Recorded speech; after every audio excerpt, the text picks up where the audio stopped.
Ayan. Ayan guys, ito magla-live na kami dito. Wag nyo kami i-troll dito Oh, nagla-live na ako. Ayan, go live na ako dito. Bahala na kung kaya ng internet ko, lahat nito sabay-sabay. Klaro ba ako dyan, bro? Klaro. Kasama ko ngayon si Mark Gamboa. Yan. So yung mga kaisko dyan, panoorin nyo kami. Yan, soon. Alright, mga kaisko naman doon. Mga kakamping, nandun pa rin kayo. At saka yung mga, mga followers ko na may badge of loyalty. Ayan. So, as you can guess with the color of our dress today, alright, ang topic namin is, bakit nanalo yung pula? Pula, di ba? Tama? Baka mamaya Tagalog ko na naman, baluktot na naman Tagalog. Bakit nanalo yung mga pula? Yan ang gusto natin maintindihan. Which by extension means, bakit natalo ang mga rosas at mga, ano bang blue? Anong blue sa Tagalog, bro? Azul! Parang azuri. Yeah, Italian. Okay. Sorry, alam ko yung Italiano, hindi na yung Espanyol. Okay, so kasama natin ngayon na si Mark Gamboa. Yeah! Kamusta, bro? Ang tagal natin hindi nag-meet. Wow! Wow. Yung adjustment medyo na pa ako kasi 8 months campaign mode Grabe. Kasi nasa bahay ka I know. papahinga. So, malaking adjustment pa. Pero okay naman. Kamusta ang bakasyon mo? Nagbakasyon ka ba? Hindi din. Paras pala tayo na hindi nagbakasyon. My goodness. Oh, grabe, no? Pero I still vlog every day. Pero hindi na yung nagta-travel buong Philippines. Right. So at least napahinga yung grabe, bro. Kayo yata ang pinakamaraming mileage, no? Isko Camp. Oo, si Lenny. Mas marami mileage ang Lenny. To reach all provinces. Oh, wow. So, Lenny's number 1 sa pagdating sa mileage. Lahat na. Paano mo alam yun, bro? Saan mo nakuha yung data? Report sa Rappler yun. Really? So Lenny's the most 80 mileage. provinces. She didn't miss a single province. Wow. That's good on her part. Oo nga, no? Kasi nag-Isabela din siya. Hindi kami nakapunta ng Davao.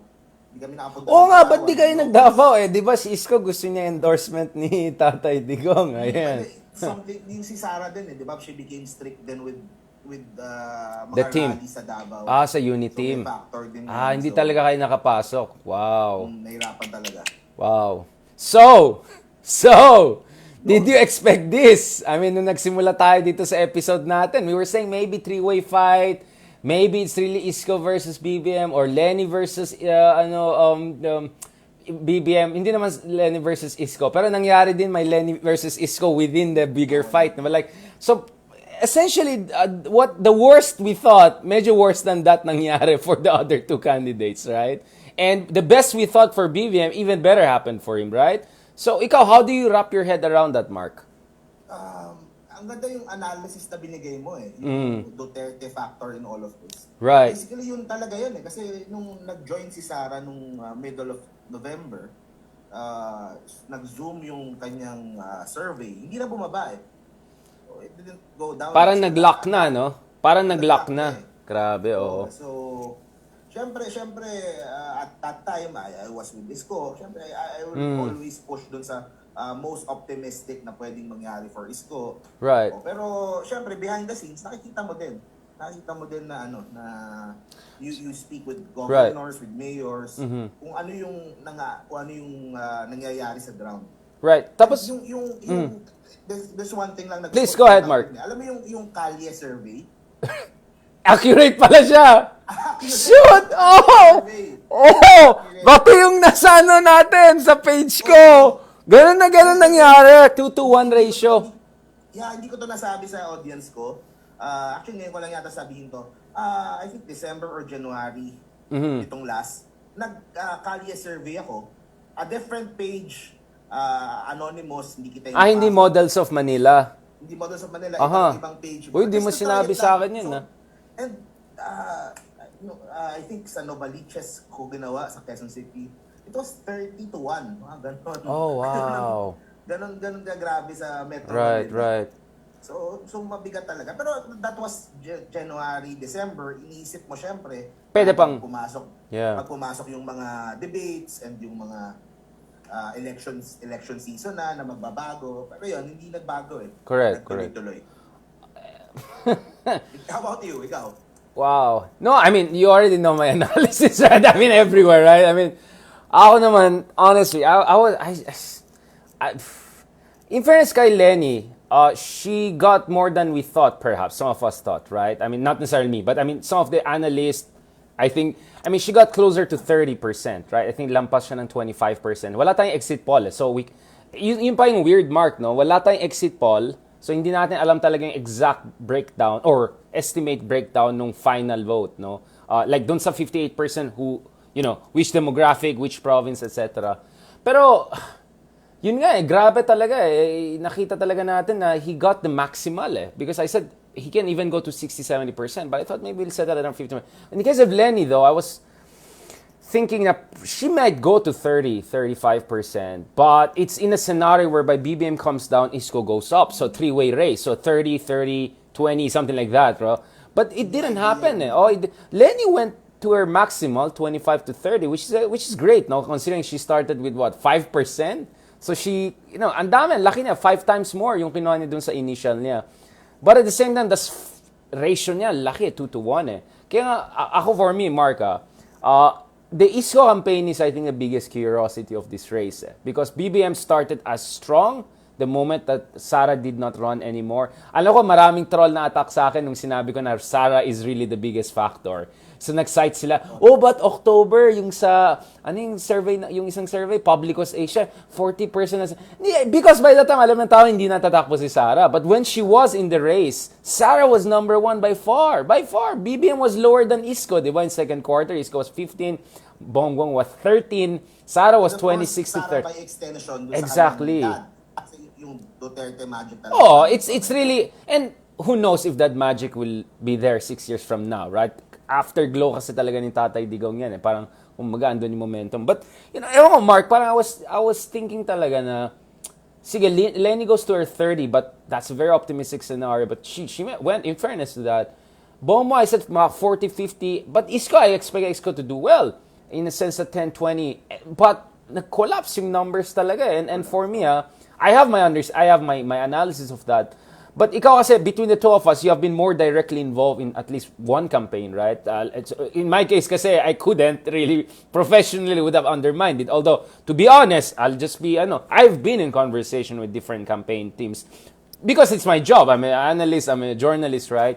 But in your case kasi, ikaw talaga inner circle ka So, you know more than me in terms of at least that campaign. What is your reading? Again, we're not here to do blame games or mangbastos ng tao. Please, don't get us wrong. We just want to understand kasi kailangan natin ng postmortem para maintindihan natin saan patungo itong bansa natin.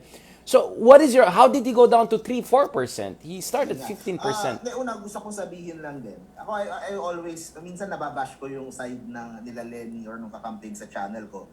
Pero, I would have to admit na napakaganda nung campaign na ginawa nung kanilang team. So I would have to commend Pam Aquino, yung kanyang campaign manager. Ang ganda nung execution, yung okay, let me freeze you. So according to Mark Gamboa, from ISCO campaign, magaling yung ginawa ni Pam Aquino. In fairness sa'yo, you are more appreciative than even some of the people who support the campaign because a lot of analysts are criticizing. They're saying hindi gano'ng kagaling ginawa, etc. So please go ahead with that because I want to emphasize that. From the outside, looking in, sa campaign ni Len, like with all the celebrities and sa church and yung grand rallies, mga grand rallies or tigas, talagang every time magaganon sila, ang laki ng impact talaga. On our end sa aming kampanya, we didn't have that for kung sa budget o kung sa ano man, pero mas maliliit yung mga nagiging namin. So you think you underestimated Lenny? Let's be honest. You think ISCO underestimated Lenny? I mean, your camp underestimated Lenny? Is that what you think? Ako kasi basa ko they underestimated BBM. My understanding is that the Lenny people underestimate BBM. I know I am gonna be because my sense is bro, I've been giving talks since elections right and left. Daming depressed dyan. And depressed sila because they really thought Lenny could beat talaga BBM. Like it's real, hindi talaga nila masikmura yung result. Obviously, I know, you know what they're gonna say. But yung iba talaga, akala nila she can pull it off. So my sense was na underestimating si BBM. Meaning the Sara BBM. In a way, baka na-underestimate din. Pero many of us knew yung base ni Lenny was always there. The solid Hindi naman 15 to nawala. 20%. Ayun So, right. it was always there. Tapos, pag malapit na sa election, magko-coalesce around dun sa person na who is closest to Marcos. And Lenny was able to do that with her grand rallies and sa surveys. Anti-Marcos, you mean? Anti-Marcos. Anti-Marcos. Anti-Marcos, votes. yeah. What did I say ba? So, yun. So, siguro we underestimated it in a way, pero we knew naman din na merong base na talaga na ganun. And we were hoping na near the end of the campaign, na kami yung second para lilipat yun. But that didn't happen. Yeah. There were mistakes na made along the way. So, yun, nare-report nyo naman yung mga some people would say na mga naging mistakes or naging blunders along the way. Pero ganun talaga. Ganun yun sa campaign talaga. Merong mga nangyayaring ganun. So, well, you look good. Let me just put it that way. You don't look as stressed as I was worried for you. Let's go back again, Mark, kasi ito, again, let's be honest. Kung papanoorin nila yung mga una natin episodes sa Project Pilipinas, mabubuking talaga tayo, di ba? So, one of the things, di ba, one of the worries your camp had back in the day was, I'll say it, ang worry nyo is because you wanted to run a centrist candidate, your fear was you'll get too much support from the Lenny side, so baka makancel kayo ng medyo, di ba, parang your worry was, too many of these quote-unquote Dilawan will come and endorse Isko. So that will make it hard for you to build the support on the other side. Right? That was the worry in, let's say, September of last year, right? Coming into October, before Lenny endorsed, right? Let's be honest. I think if you go to our episodes sa Project Pilipinas, makikita niyo yun yung worry nyo, di ba? Sa camp ni Isko. Baka parang, parang kiss of death ang mangyari or parang, embarrassment of riches, to be more accurate about it. Can you tell us about that? Kasi parang that to what happened now, parang ang layo, di ba? Kasi we really ended on an ugly note. I mean, you could see, I made an open letter to Isko, relax ka lang. Pinagsabihan ko yung mga support ni Lenny. Anong ginagawa niyo? Ba't ninaway si Isko? Bakit si Isko pumapatol sa inyo? Like, because that was my point. Like, 6 months earlier, the worry was, baka Isko will get cancelled on the other side dahil too many will support him from the Lenny camp. But once Lenny ran, parang, whoa, things just went haywire, right? For you guys. Isko was on attack mode eh. Yeah. Beses na parang he was on attack mode eh. And I don't know kung if that is a factor kung bakit bumaba ng ganun or di ba kasi masyado akong close sa gitna eh. Pero yun nga, the whole maraming instances na he was really on attack mode and medyo galit talaga minsan eh. So yun. Baka pagod lang talaga si Isko nun, no? Like sa Rappler, diba? Like yung sa Easter Sunday and so that affected daw yung pagbaba pa lalo ng numbers. Yun. So siguro, kung di ako siguro, sorry. I think late ako nag-press nito. Okay. Kamusta kayo dyan? Episode na natin to. Okay lang, may backup tayo, may live tayo. Yeah, we can use that as a backup. But eto na, sorry man, like I'm pressing so many things. So, maybe Mark, ulitin mo lahat. No, I'm kidding. So, dun sa mga, kamusta naman dyan? Ito po yung Project Pilipinas. Ito po yung latest episodes na ginagawa natin. First post-elections episode. So, probably if you're watching this, you missed the past 30 minutes, which was the pre-episode background discussion. At ang gusto namin maintindihan dito, mga kaibigan, is bakit nanalo yung mga pula at bakit natalo yung mga rosas at saka mga asul. Asul, right? Azur. Yeah. So going back to that, between I and Mark, aking vlogger mentor, mentor ko yan si hindi ko mentor yung kabila, ito mentor ko. Yung mentor vlogger ko, kayo alam mo may kasalanan naging vlogger ako, ito si Mark. Uy Richard, mag-ano ka na, mag-ganyan ka, sayang, ayaw nga, no, di ba? So, gusto ko maintindihan kasi between the two of us, you have been more directly involved, at least in one camp. Obviously, alangan naman, sa dalawang bangka, di ba? Isa lang naman yung bangka mo, di ba? So we want to understand ano yung basa nyo dito talagang pumalpak ako late yung record ko eh. So let's just pretend this was all, just me being cool, no?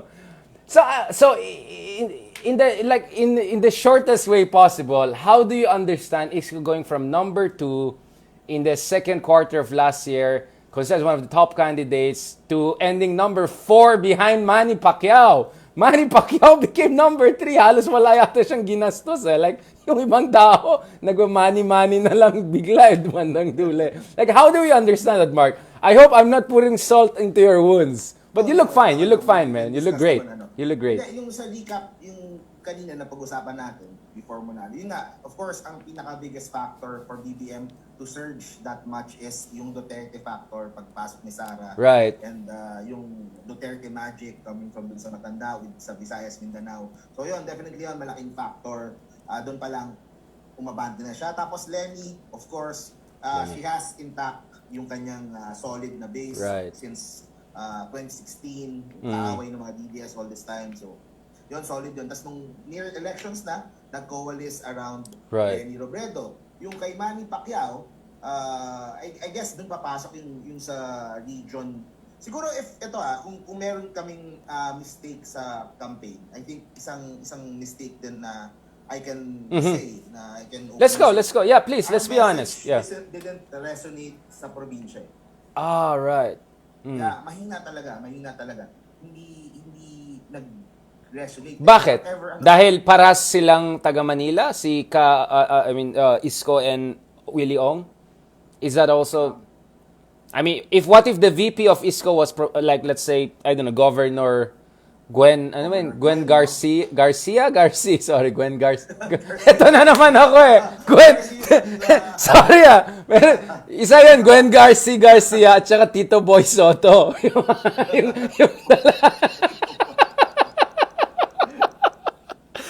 I don't know kung if that was a factor, yeah. Pero yung sa messaging siguro or sa siguro doon papasok yung kasi Isko was a local politician yung kanyang buong career. Unlike pag senator ka, talagang umiikot ka na, yung mga projects ka na left and right sa mga probinsya. But Tatay Digong was LGU through and through, right? Yun nga. That was the plan, di ba? To pull off another Tatay, di ba? Siguro that was what we were aiming for. Na what happened to Digong. Pero yun nga, the more we realize na Digong is parang once in a... Yeah, hindi mo maulit eh.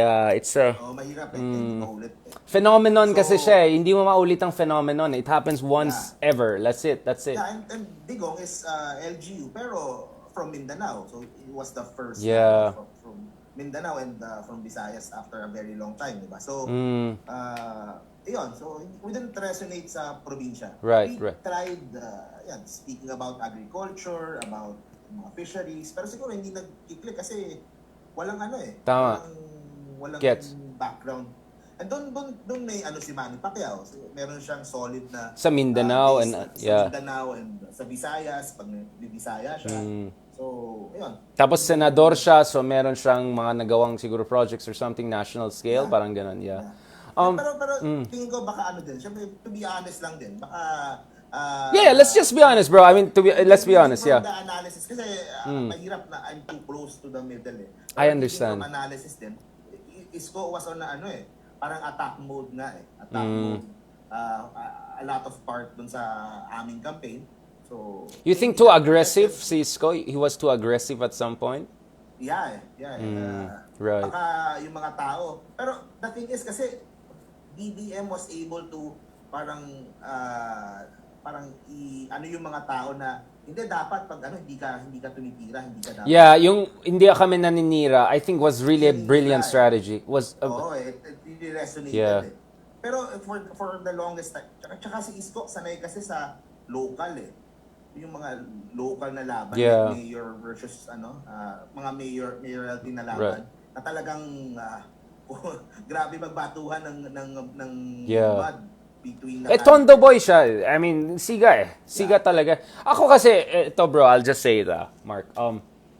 Kaya nga akala ko, that's the point of having a VP candidate, to do the dirty job, right? To go on the aggressive side. Or if you have trolls, let the trolls do it. Kasi, tingnan mo, in the case of BBM, he could just be nice and all because there are all other those people who could do the attack for him, right? So, pag sa kanya, hindi kami nanira. And in the case of Lenny, I think sometimes Kiko would try to do that for her. If pansin mo, even Lenny herself would never engage. Very rarely, except dun sa mga interview niya with Tito Boy Abunda, yung inattack na yung ibang candidates. Parang, oh my goodness, ano yun, di ba? Pati si Pacquiao, di ba? Oh my goodness, sabi ko, bakit niya sinabi yun, di ba? Ano sila niya, sinungaling si BBM, di ba sabi niya doon? I mean, aside from that, wala masyadong but Isko was like his own attack guy eh. Like, parang, wow, man, like, wow, relax. Si Willie Ong pa yung mabait. Si Willie Ong pa yung mabait eh. Oo eh. Pero kay Lenny din, kay VP and senatorial, hindi din nga masyadong umaatake eh. Di ba? Kaya yun nga yung aking si Luke Espiritu pa. Yung masasabi mo. Oh, well, outside na siya. Ibang third force na yan. Oh, third force na yan, yeah.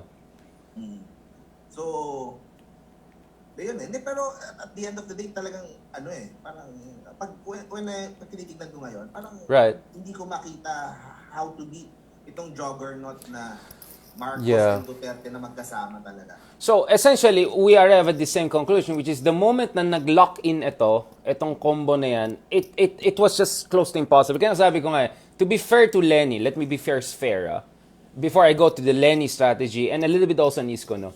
Structurally, so this is structural. So, kahit anong gagawin natin, yan talaga di ba? Structural na to eh.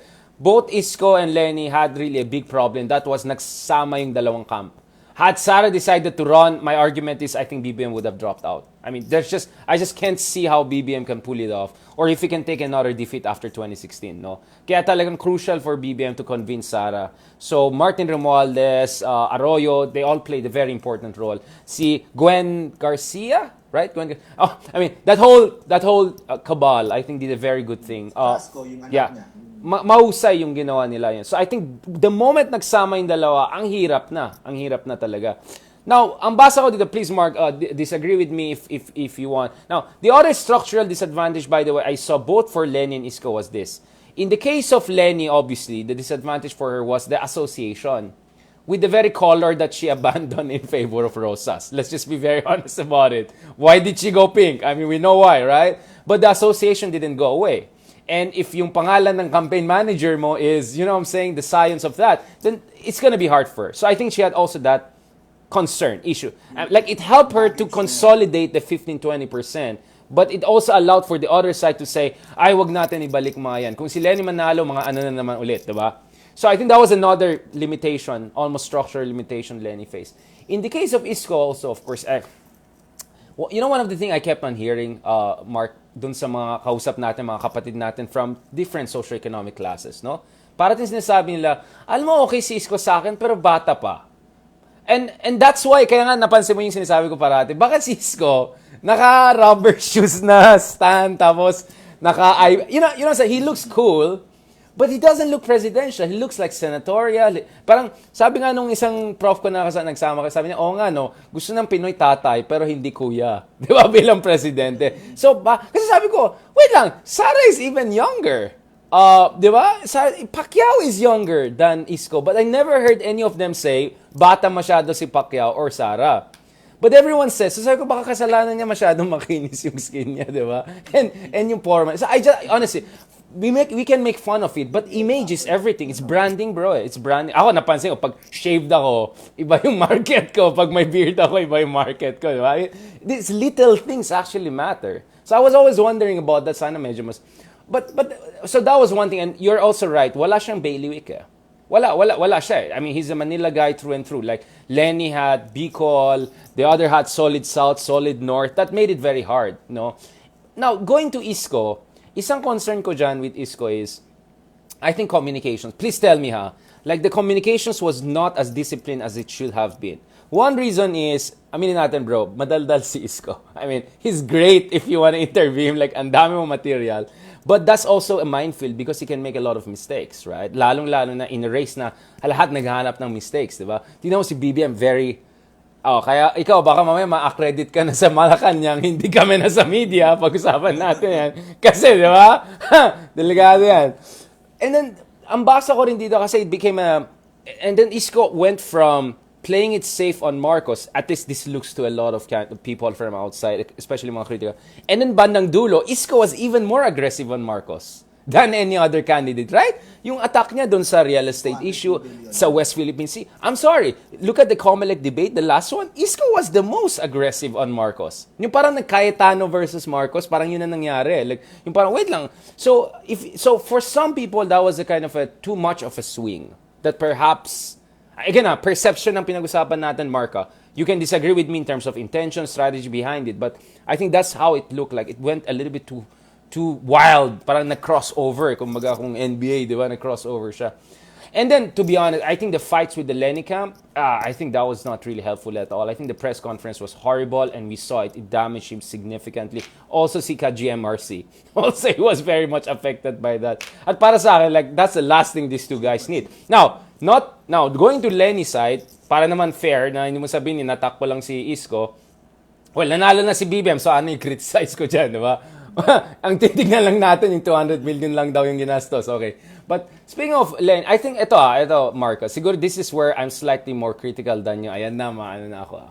No, because my sense was, eto na, para may Ferrari ka na, di ba? Meron ka ng vice ganda. Meron ka ng Piolo. You know, you have, ang dami mo mga volunteers. Ang galing ang ganda para sa akin, bakit sa April, March na next level sila? Parang medyo late na Kasi kung titignan mo yung surveys, bro, nung January, December, dun sa 40-50% ni Bongbong, ito yung difference, Marka. December, January, mga 40-50% si Bongbong. Ganon din bandang dulo. But, yung soft voters ay mas marami nung una.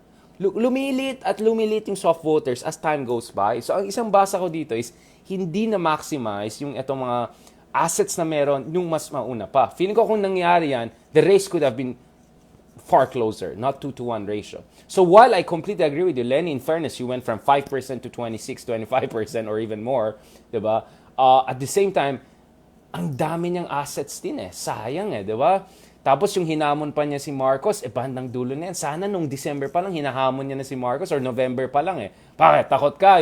You wanna be a president? Ayaw mo ng job interview? Alam mo yung ganon? Because that's not paninira, that's a challenge. Wala ka naman sinasabing bastos Ang sinasabi mo lang, gusto mo maging president, ayaw mo mag-job interview. You know what I'm saying? Like, parang ito nga, may Ferrari ka na, but you're driving like a Fiat Masyadong ingat. Kotse mo pang sports, all the way ka na, di ba? Habang kay Isko naman, nag-start agad na sports mode Di ba? Wait lang, ayusin pa natin yung oil niya, ayusin pa natin. Then, sports ko na to So, yan ang basa ko on a very, of course, surface level pa lang. I mean, a book will come out hopefully on this. Don't worry about it. But on the surface level, itong gusto kong sabihin sa ating mga followers natin dyan. Kamusta kayo dyan sa mga YouTube? Talagang vlogger ako, Mark. Thanks talaga sa'yo, bro. Thanks sa'yo. Alright. Okay. I don't know, Mark. Tell me if you... And then, I'll be honest. I'll be very... So, I think the campaign managers of the two camps, while they did a great job in many ways, also didn't help them in certain way, right? So I said, in the case of Lenny, nagrosas ka, but your campaign manager is associated with, right? Yellow, right? In the case of... senatorial state.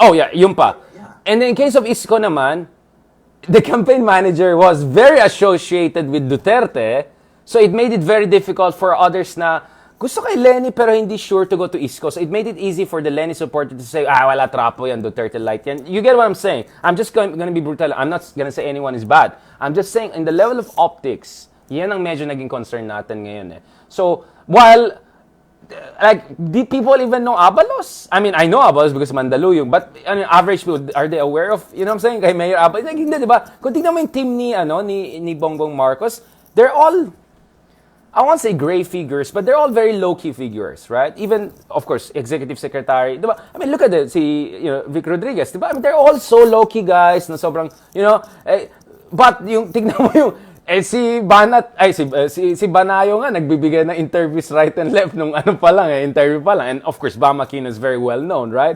So yun lang. I was just saying, I think that became advantage for Bongbong, that he had a campaign manager or team that was actually very low-key, and then siya rin very, very parang keeping away and regulating. And in the end, that worked for a lot of people. Lalo-lalo yung mga tao na pagod na sa mga paninira. Kasi ito na nga, nasa gitna tayo ng pandemya, may economic crisis. We cannot afford. Kaya nga, sabi nga ni Vic Rodriguez, di ba? Kalmado lang tayo. Ayaw ng tao ng paninira at pag-aaway. Gusto lang po natin, kaya upload natin sa YouTube yung mga platform natin. Well, guess what? It worked!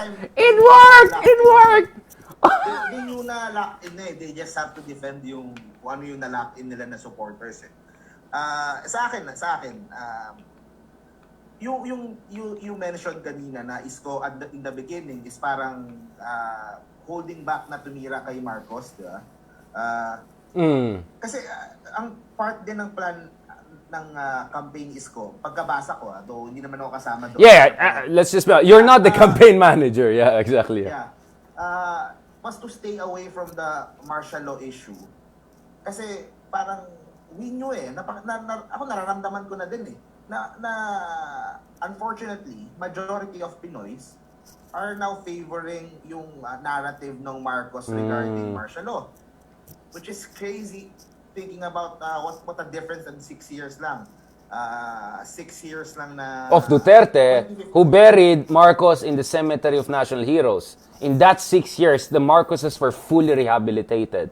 Like, Duterte is the best thing that ever happened to the Marcoses. Like, he's like the greatest gift ever to them. Dun sa ano mo na yun. We knew So, there was a conscious effort na... Correct. Na to stay away from that. And pag mag-usapan na lang, yung si Bongbong na lang mismo. Yung kanyang credentials or yung mga ginawa niya or lack thereof. Tama. So, kay Lenny naman, we knew na meron siyang built-in na audience talaga. Kaso malaki yung percentage din ng what we knew din from the start na malaki din yung percentage ng Pilipino na merong hatred towards her. Na hindi niya kasalanan din naman. So, disinformation, is that what you're saying? You're saying disinformation was a big factor in these elections? You know better than me. I mean, at least you used to know better than me because you're more active on social media than me at least before. Ngayon, wala, vlogger na ako. Sorry na, bro. We're same level. We're same level na ngayon. Sorry na. Nakabol na. Credit. Pero ikaw, maging accredited vlogger ako, illegal.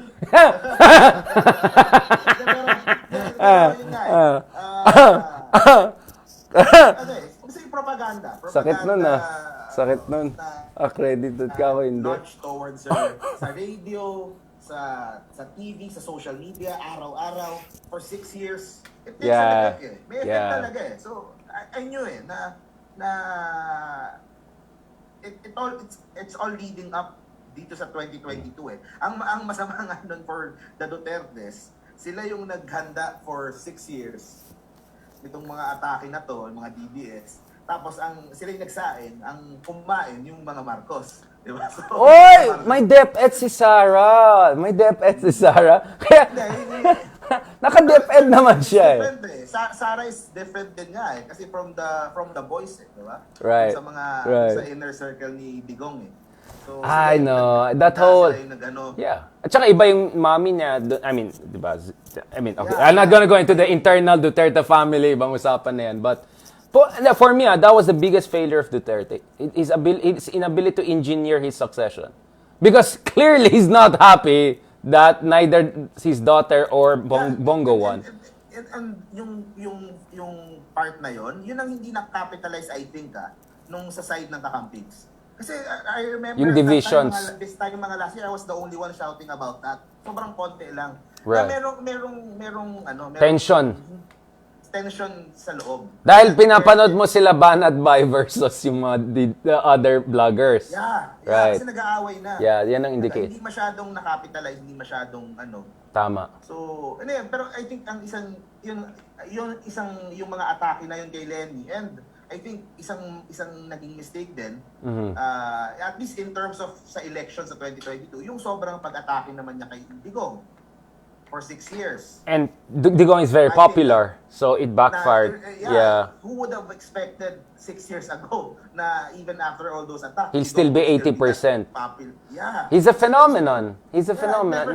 It It never happens. Yeah, it's once in a century. And yet he failed to engineer his succession. That's my thing. I mean, I'll ask you a question before we go to the end of this episode. Medyo tumagal na tayo. Kasi may isa pang episode tayo, bloggers versus journalists, BNJ. Exciting yan. Bloggers and journalists episode. You think if Sarah Ron, shoe-in na siya? In retrospect, she got more votes than BBM, right? As VP. I mean, ang basa ko, ano sa tingin mo? Or tingin mo kaya ni Isko or Lenny? It would have been more exciting. More competitive. More competitive. Interesting. Okay, so medyo nagda-diverge tayo doon. Yeah. And if Sarah Ran and Bongbong also, pagkasabay sila tumakbo. Pero kung si Sarah tumakbo tas umatras din si Bongbong, baka it would have been the same. Baka pumunta kay Isko yung ibang numbers ni Bongbong. Parang ganon. Yun, para mas split. Ganon. Interest. So your take is... Siguro, last ko na lang, kaya hindi din ako masyadong stress nitong mga huling ano. Kasi around Feb, March, at around that time, medyo nakikita ko na eh. Bongbong's number hindi nagmo-move eh. Inelastic. We were hoping for a miracle eh. Syempre in any campaign naman, you always have that small fight it. Fight for a miracle eh. Our play has always been nung latter part ng campaign was getting Digong votes eh. Pero, or Digong's endorsement. Right. Yeah, Digong endorsement and Digong na yung mga people who, mga fans ni Digong, yung mga supporters ni Digong. Right. But doon kami hindi din medyo nagkapos eh. Ako basa ko, if Isko's number picked up, like if he became 20 nung February, I think endorse siya ni Tatay Digong. Then I think it could have, but hindi. So Tatay Digong was being safe. He's a politician. He knows how to play it. And the factor din kasi na around the time na yung buong endorsement by Digong was kumakalat, that was also the time that Lenny was surging. Yung rallies and so there was talaga na if hahatiin mo pa si Bongbong paano pa? Baka manalo pa yung kabila. Manalo pa yung kabila, kulong tayo lahat. Yeah. That's a good way of putting it. Wag na. Dito na tayo kay Bongbong, di ba? Kasi please correct me if this is a controversial point, but we have a lot of anecdotal evidence saying that they voted for Bongbong Marcos not because Bongbong Marcos is really their guy. They maybe had Sara, but of course Sara's not running. They had Lacson or Isko, even Pacquiao, but they just didn't want Lenny to win, the Yellows to come back. So they just went for BBM because he was the safest, surest way to prevent that. So that 50-60% is not the Bongbong 50-60%. That's a Sara plus Bongbong plus a lot of Isko, a lot of Lacson put together. So Lenny was essentially against all of these people. So it became a referendum against the yellow camp, the opposition camp for that matter. Do you buy that school of thought? Exactly. You're right on point 100%. And kung isipin mo, hindi dapat. Hindi dapat yun mangyari sa opposition, right? Yeah. Mangyari yun kasi ang tagal na ni Pinoy. So, and God bless him. I mean, he did also many good things. I mean, hindi naman lahat ng palpak dapat sa kanya isisi, di ba? Siguro if Lenny distanced herself from Liberal Party much earlier. Yeah. And then the campaign team, etc. was totally different talaga. Yeah. Oh, totally. Then the strategy was more... Kasi yung base nga would go for her na eh. Regardless. Kasi given na yan. Tama ka. Basa mo, perfect. That's true. So, ang buong point ko, so kaya di din ako ganun kalungkot or kasi 8 months, 6 months is very short na time. Bongbong has been preparing for 10 years. Or actually 31 years since 1991 nung bumalik sila, di ba? Si Imelda tumakbo na agad eh. Yeah, so 31 years versus 8 months, right? Yeah. No much talaga. The whole social media and sa akin yun ang kung yung the last 10 years, the best thing that they have done is yung how they dominated yung platforms like YouTube. Yun talaga. Yeah. Yun ang paulit-ulit ko sinasabi na hindi naniniwala sa akin. People from the other camp or... Si Leloy, di ba? Sabi Leloy, yung Pinoy Monkey Pride. 2011-12 pa yan, di ba? Ang tagal na yan eh. Ang tagal na yan eh. Pinabayaan lang. Ikaw ang pinakatama sa issue na actually, Mark, thanks to you and our conversation, I always say, may natulog sa pansitan. Pinabayaan talaga ang YouTube talaga. And then, nung dumating ang TikTok, nag-next level na tong disinformation issue. So, ang kapalpakan dyan, strategy rin, at saka lack of regulation of social media. So, that's not just disinformation. Dapat, kumbaga, disinformation is a symptom of a deeper issue. At isa dyan, yung iba dyan, dahil medyo social na sila, ayaw nila patulan ng YouTube. Ako kasi makapal ang mukha ko pinatulang ko lahat, di ba? Hindi ako porkit, yeah. After this election, meron ng mga pro-Lenny. Yeah, ngayon pa lang, bro. Pero, di ba, at least ako nag-start last year pa, di ba? I mean, hindi ko na hinintay matalo yung iba para lang. You get what I'm saying? Like, dapat hindi ganun eh. Dapat may proactiveness. Last question. Let's end this episode kasi we're gonna talk about something even more crazy. Vloggers. Soon you're gonna be a certified vlogger and I'm gonna be a legal vlogger. So, before going to that, congratulations in advance to our token non-DDS friends. The non-DDS in Malacanang. Hoy, mag-shoutout ka sa akin, Mark, ha? Pag nasa Malacanang ka. Let me say hi to my aspiring vlogger friend. Lagay ko sa t-shirt. Hi, Richard. yung unang ano. Ikaw, baka ma-jinx ako, Richard. Uy, grabe, wag kang ganon. Baka hindi ako tanggapin. Wait lang, wag natin ni-release tong episode hanggang wala ka pang certificate. Baka makita ni Trixie to. Or baka makita ni Trixie to. O basta bro, we root for you. We're very happy for you in advance. Ikaw yung maging token, non-DDS, non-BBM, vlogger. At saka, ikaw may pagkasakay. Si Banat Bay, wala na. Hindi na mainbita yan. Okay, last question. Do you think Isko and Lenny have a future in the sense that in 3 years, Senate, maybe? Assuming walang constitutional change and all of that. Oh yeah, 100%. Both. You think both? They should. You think both of them? Kung sila tumakbo, it would be a terrible waste. So nakita naman, we have historical, we saw that with Grace Po. Yeah. Diba, na after 3 years. Yeah. Why not, diba? Madaling na yung kanyang senatorial run after losing. But Binay lost. So how do you say that? Binay lost. He lost presidency and then he lost the Senate now. Oo. Pero Binay is a different case naman. Kasi wala na. Parang kumbaga Lenin Isko, pwede pa. Oh, I mean right after yung presidency. Kasi meron pang init eh. Meron pang awareness. Sa bagay, 3 years pa lang. O, kasi kay Binay, 6 years. Sa Makati as congressman, diba? Right. So, yeah, you're right. At saka, but sa service, pasok siya dati, di ba? Number 8, 9 pa siya. So, that was really weird na bumaba talaga siya. Alright, okay. So, I think we ended on a positive note, at least for some of the losing candidates. You think... I completely agree with you. I think both Lenny and Isko have a very good chance of making to Senate. And I think they should. Otherwise, mga purong senador natin, alam mo na, ayaw ka na magsalita. Diba? Mama, baka ma-interview pa natin yan. Ikaw as certified vlogger and ako as an illegal vlogger. Alright? Okay, so on that note, thank you very much, Mark. Maraming salamat. And let me end this. And we'll catch up with you soon. Ang next episode na pag-usapan natin, vloggers versus journalists. Certified vloggers versus aspiring vloggers. Alright? Yeah. Thank you very much. Kaya sa mga kakamping, sa mga BBM, peace tayo lang. Ayan. Ayoko mag-gano na kasi wala na, political lang. Gano'n na lang ako. Ayan. Sa mga, ano natin dyan. Ayan. Okay. Maraming salamat. God bless. Okay. Palit na tayo ng damit, bro. Ano na? Mag-pink ako, mag-blue ka na. Sige. Sige, para vloggers versus non-certified vloggers tayo. Alright. Salamat.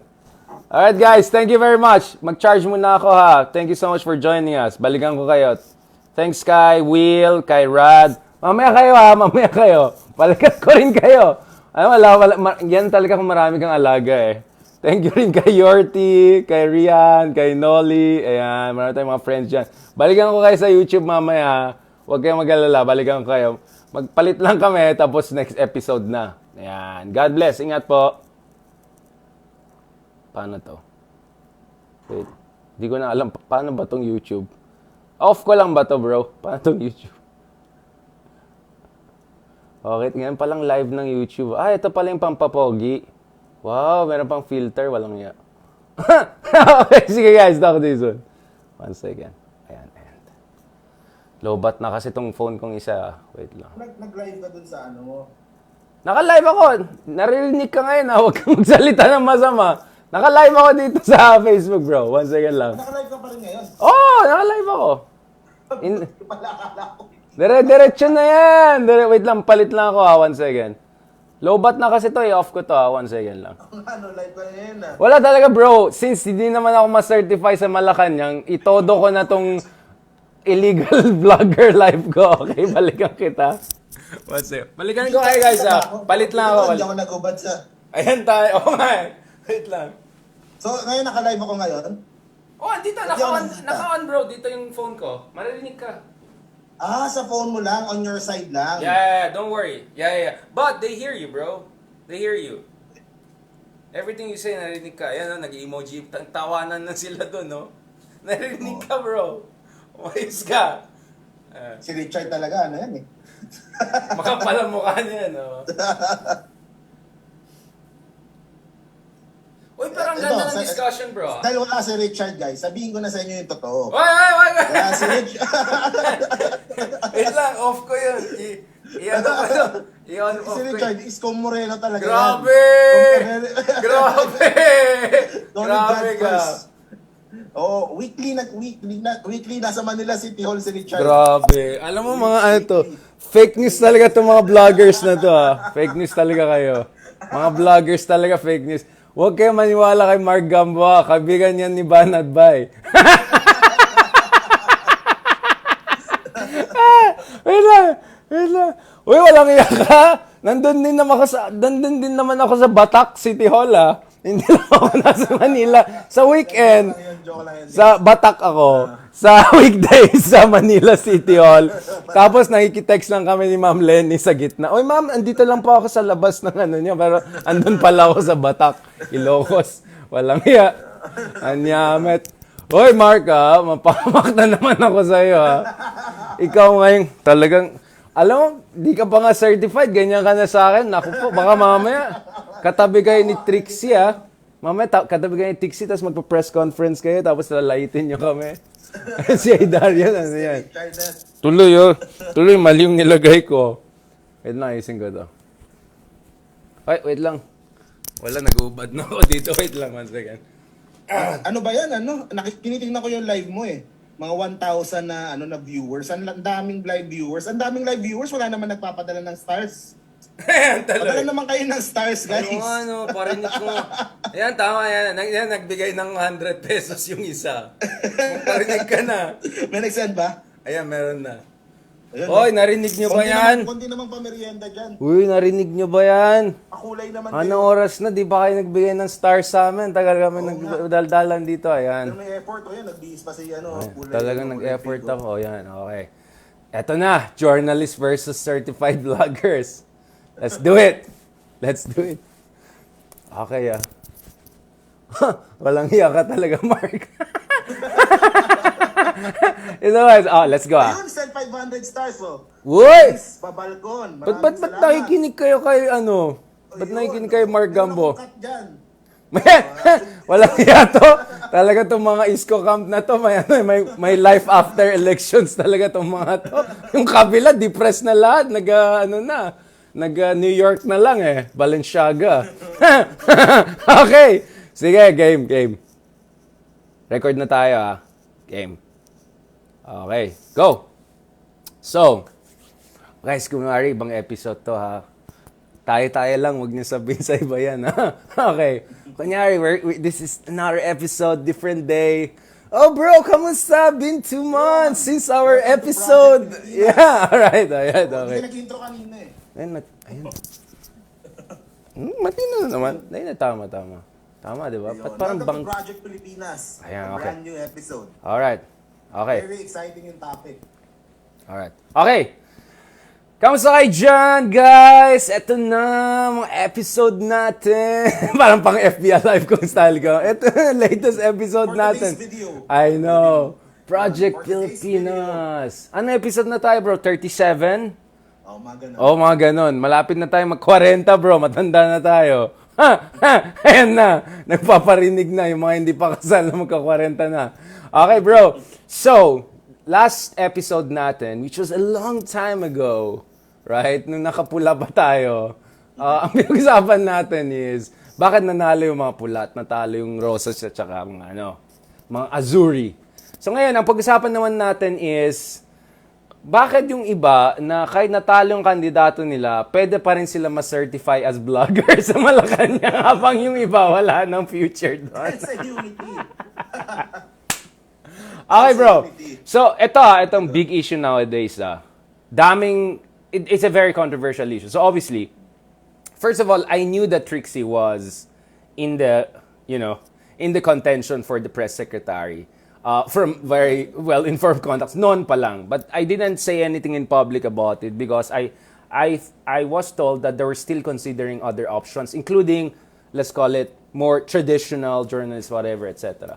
But eventually, Marcos went, it seems, with his first instinct, which was work with blogger / lawyer, whatever.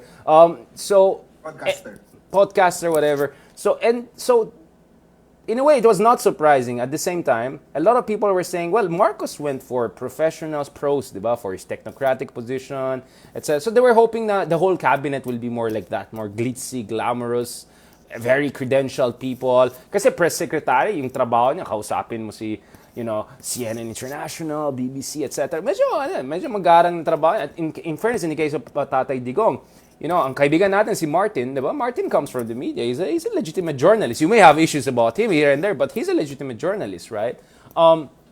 So in this case, many people are saying, why? And then, it's not only that, but it's also the fact that now nagsisimula na yung accreditation ng bloggers.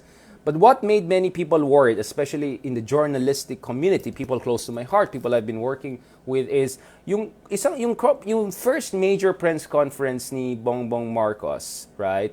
I think he said many good things. Hindi ko alam dun sa solvent na yan. But generally, I think the press con was good. But the issue was, yung mga tao nandun, halos wala from the mainstream or established media. Parang, alam ko lang yung kapuso ko, si Ivan Mayrina yata nandun.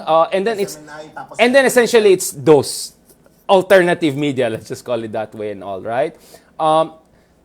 So ikaw, Marco, so I gave you already kind of a window into how a traditional or oriented person, including a aspiring vlogger like me, right, looks at this issue.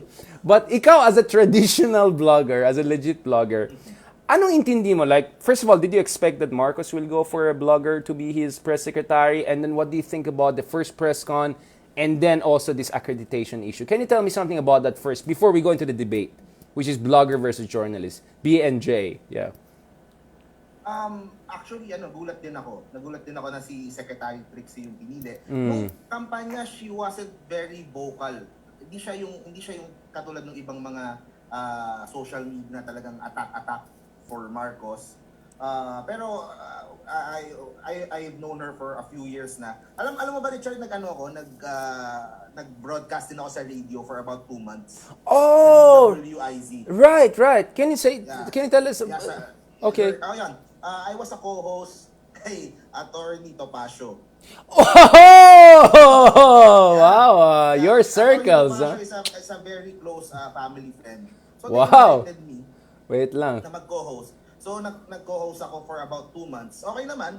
Kasi araw-araw, try namin si Lenny, gano'n.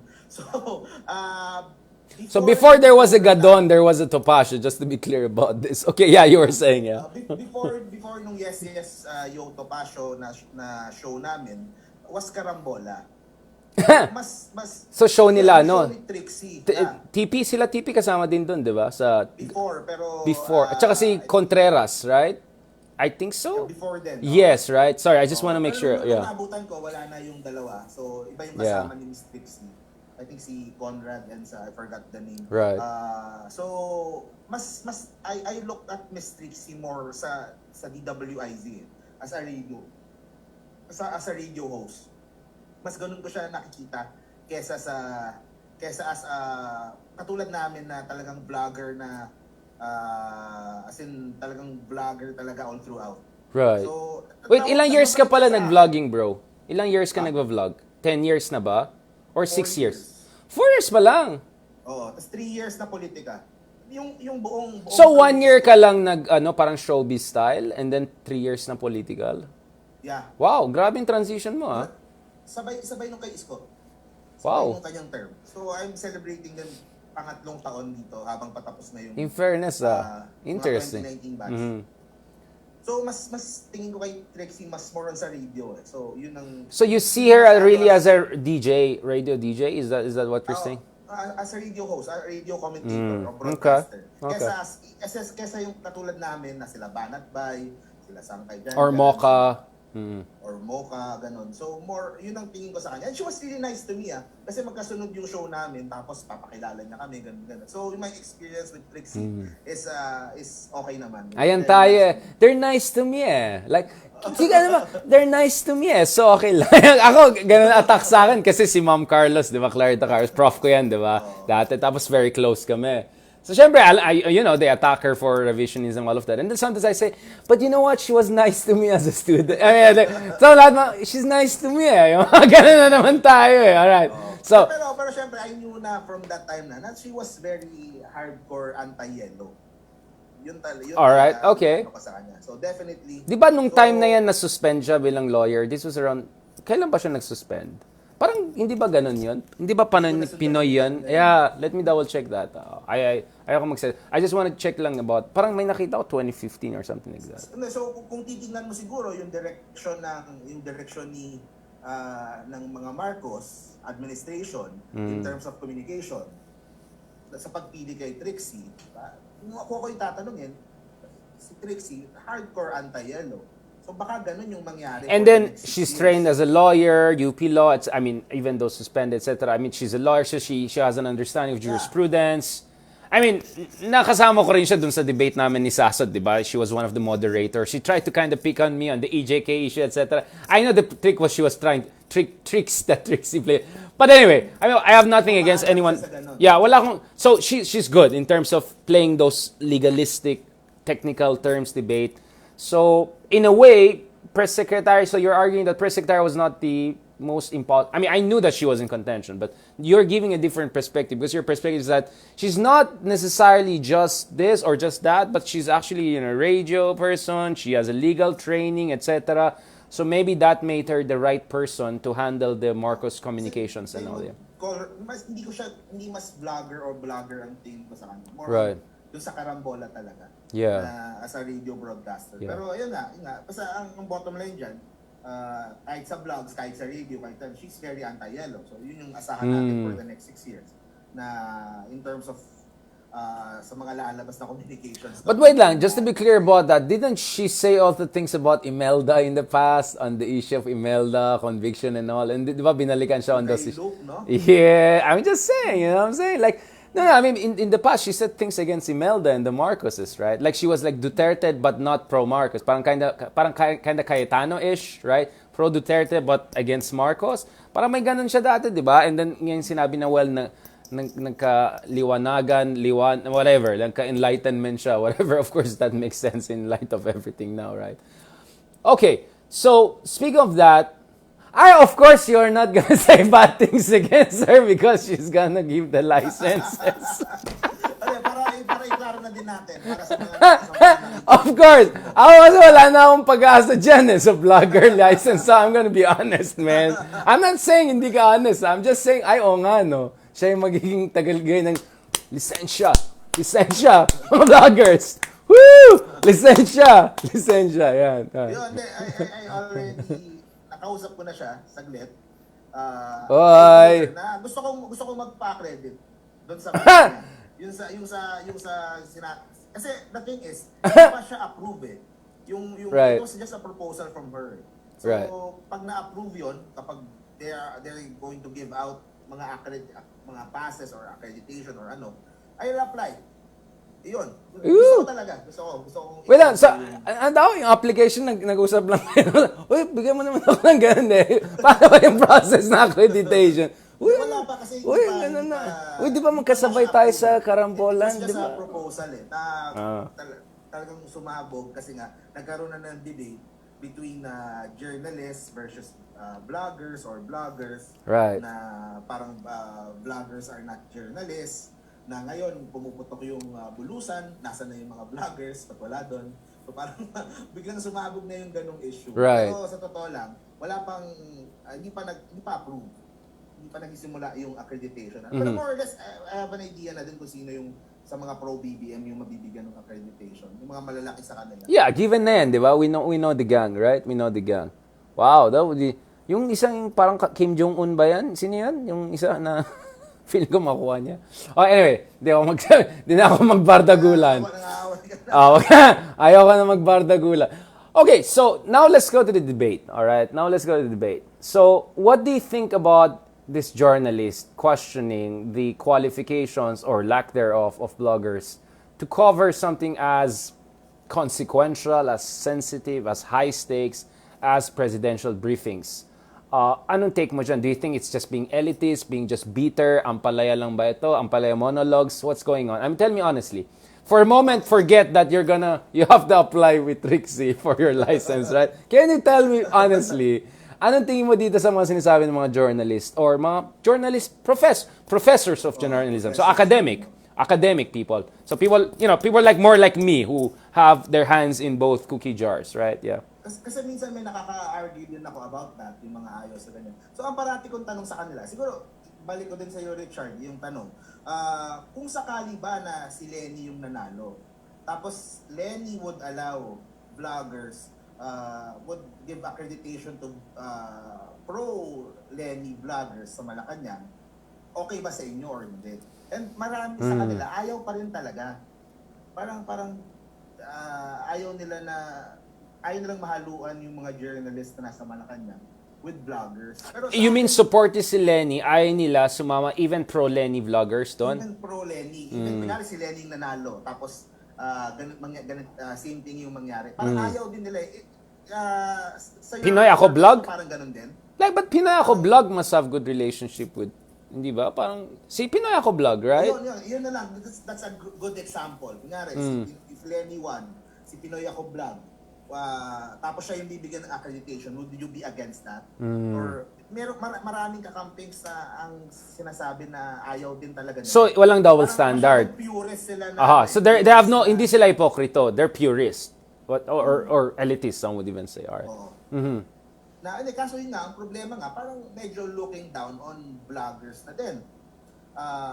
Sa akin, meron naman talaga, just like in any profession, meron mga bad eggs naman din talaga. Pero meron din namang maayos.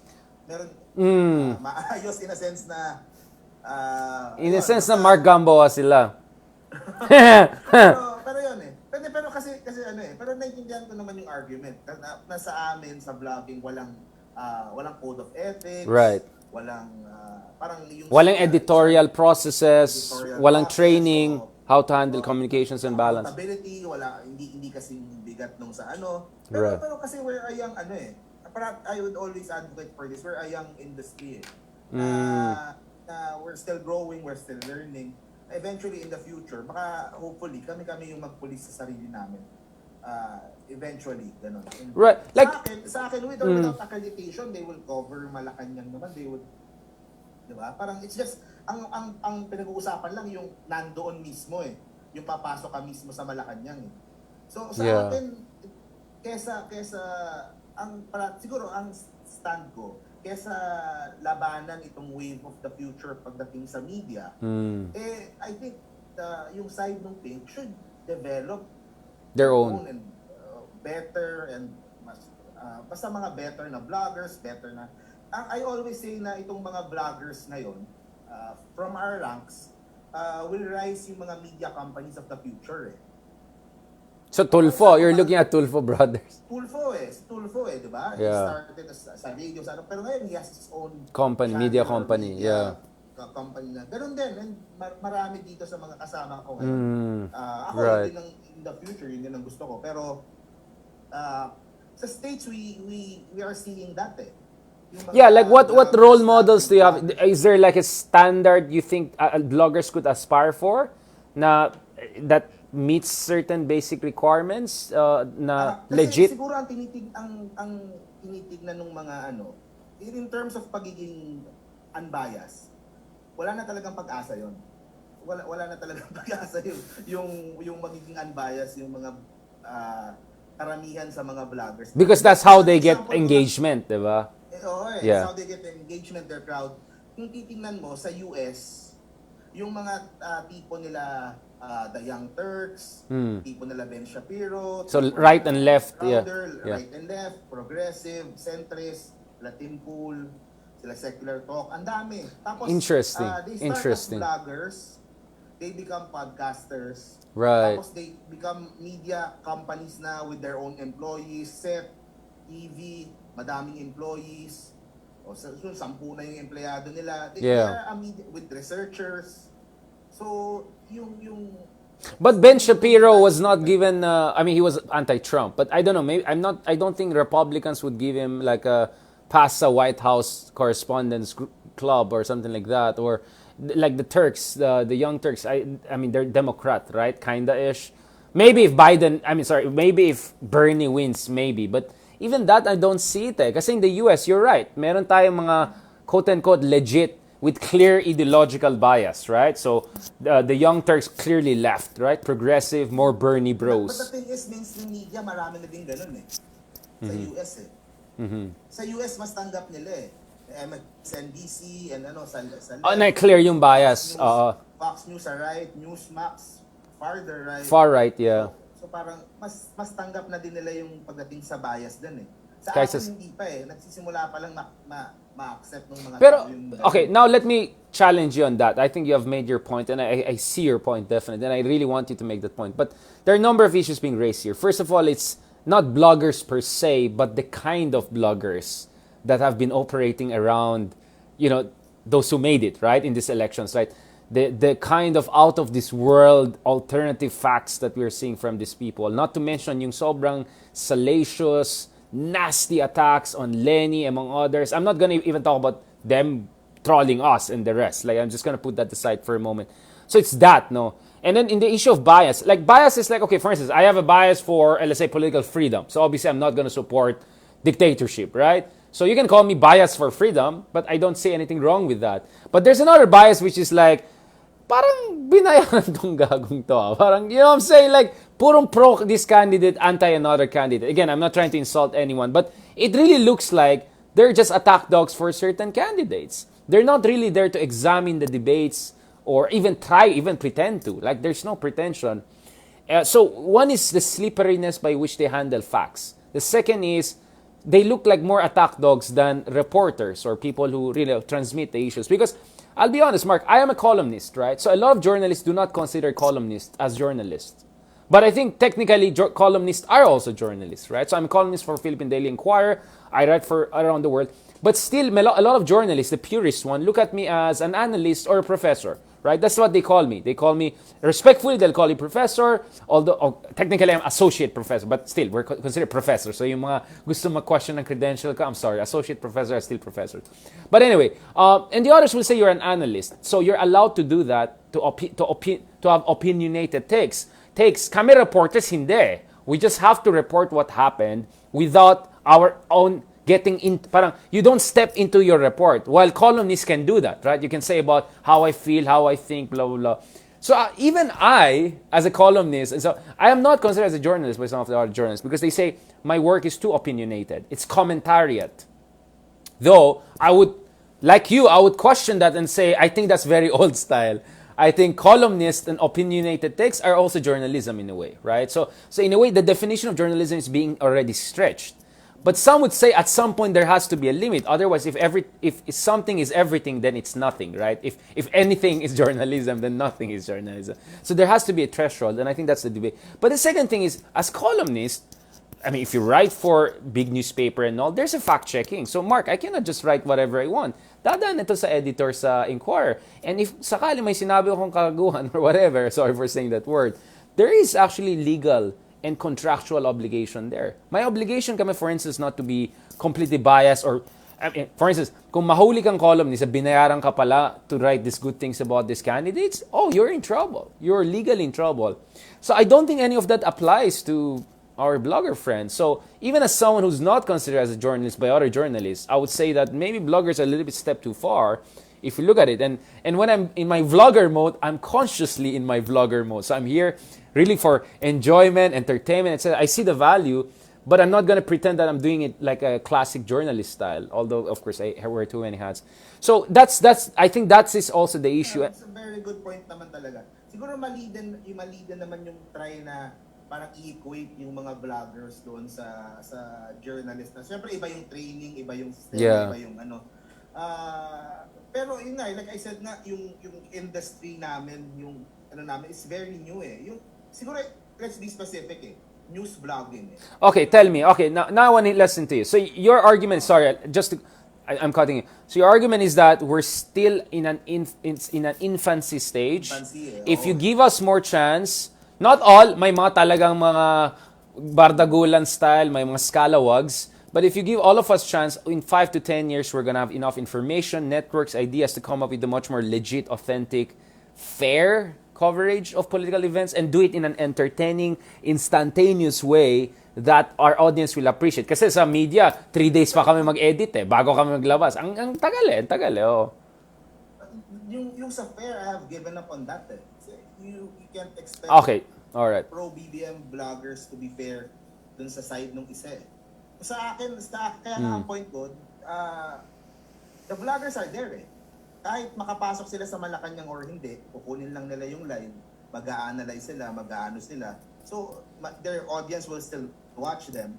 So, instead of aawayin sila, you're not journalist or ganun. Parang ganun kasi yung nangyayaring which hindi kami talaga journalist. Totoo naman yun. Pero kasi may pros and cons din naman on both ends eh. I mean, sa akin, when I covered yung example, yung Dutertes case last year, diba? I was with mga journalists talaga. So nakita ko yung limitations nila in covering the story. Unlike ako, I could go deeper doon sa story. Limitation in what sense? Can you talk about the cons? Okay, let's talk about the cons of journalism.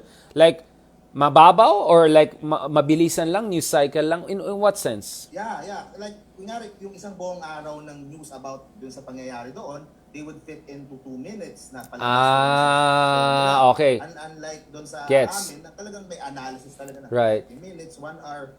Hawak mo yung oras mo. That's a good point. Bro, that's a very, very good point. Kasi you're right. I mean, lalo if you're like 24 TV Patrol level, right? Talagang 2 minutes lang talaga maasahan mo dyan. That's a lot, right? A lot of eyeballs, but it's definitely not gonna be deep. While in blogging, you can do 3 series. And you can do it in legit way. Kasi, like, kaya ako binigay yung example yung Dutertes case kasi that is investigative journalism. Kasi iba-ibang klase din naman ng journalism meron tayo eh. Pagdating sa investigative journalism, nandun yung difference na coverage nung mainstream media sa coverage ko.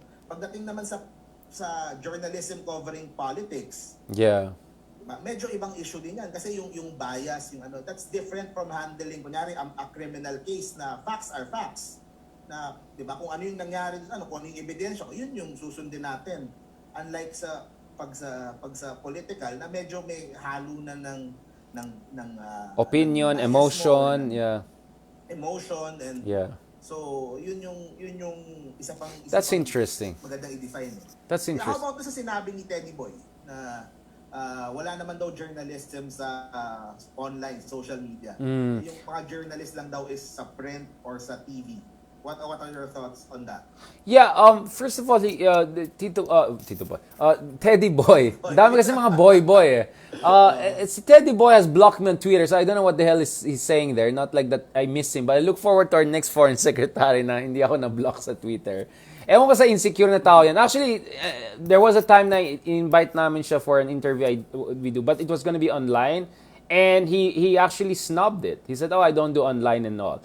Guess who agreed to that? Prime Minister of Malaysia agreed to do an online style, and it also went on TV and all. So, parang sabi ko, feeling tong But, I'm gonna be nice anyways, paalis na siya because BBM is not gonna get him most likely, so I'm not gonna make an issue out of that. No, I mean, that's very old school thinking. What are you talking about? Like online, like I'm on Philippine Daily Inquirer, right? I do the print version. So I'm not the inquirer.net, right? So syempre medyo mayabang kami kasi konti lang kami dun sa print. But let's be honest, the biggest audience we get is on inquirer.net, right? Which has, my goodness, like newspaper, the best circulation you get is like 1 million. The .net circulation is what, 27, 30 million? You know what I'm saying? Like, it doesn't even work that way. And then to say like only television is real journalism, like I find that extremely arrogant and old school and out of touch. Right? Essentially saying he is a real journalist. That's what he's saying. That mga katulad lang niya. And to be honest, Mark, I don't even consider him as he's barely a good journalist to me. Yung editorial niya, they're like blogger. They're worse than blogger.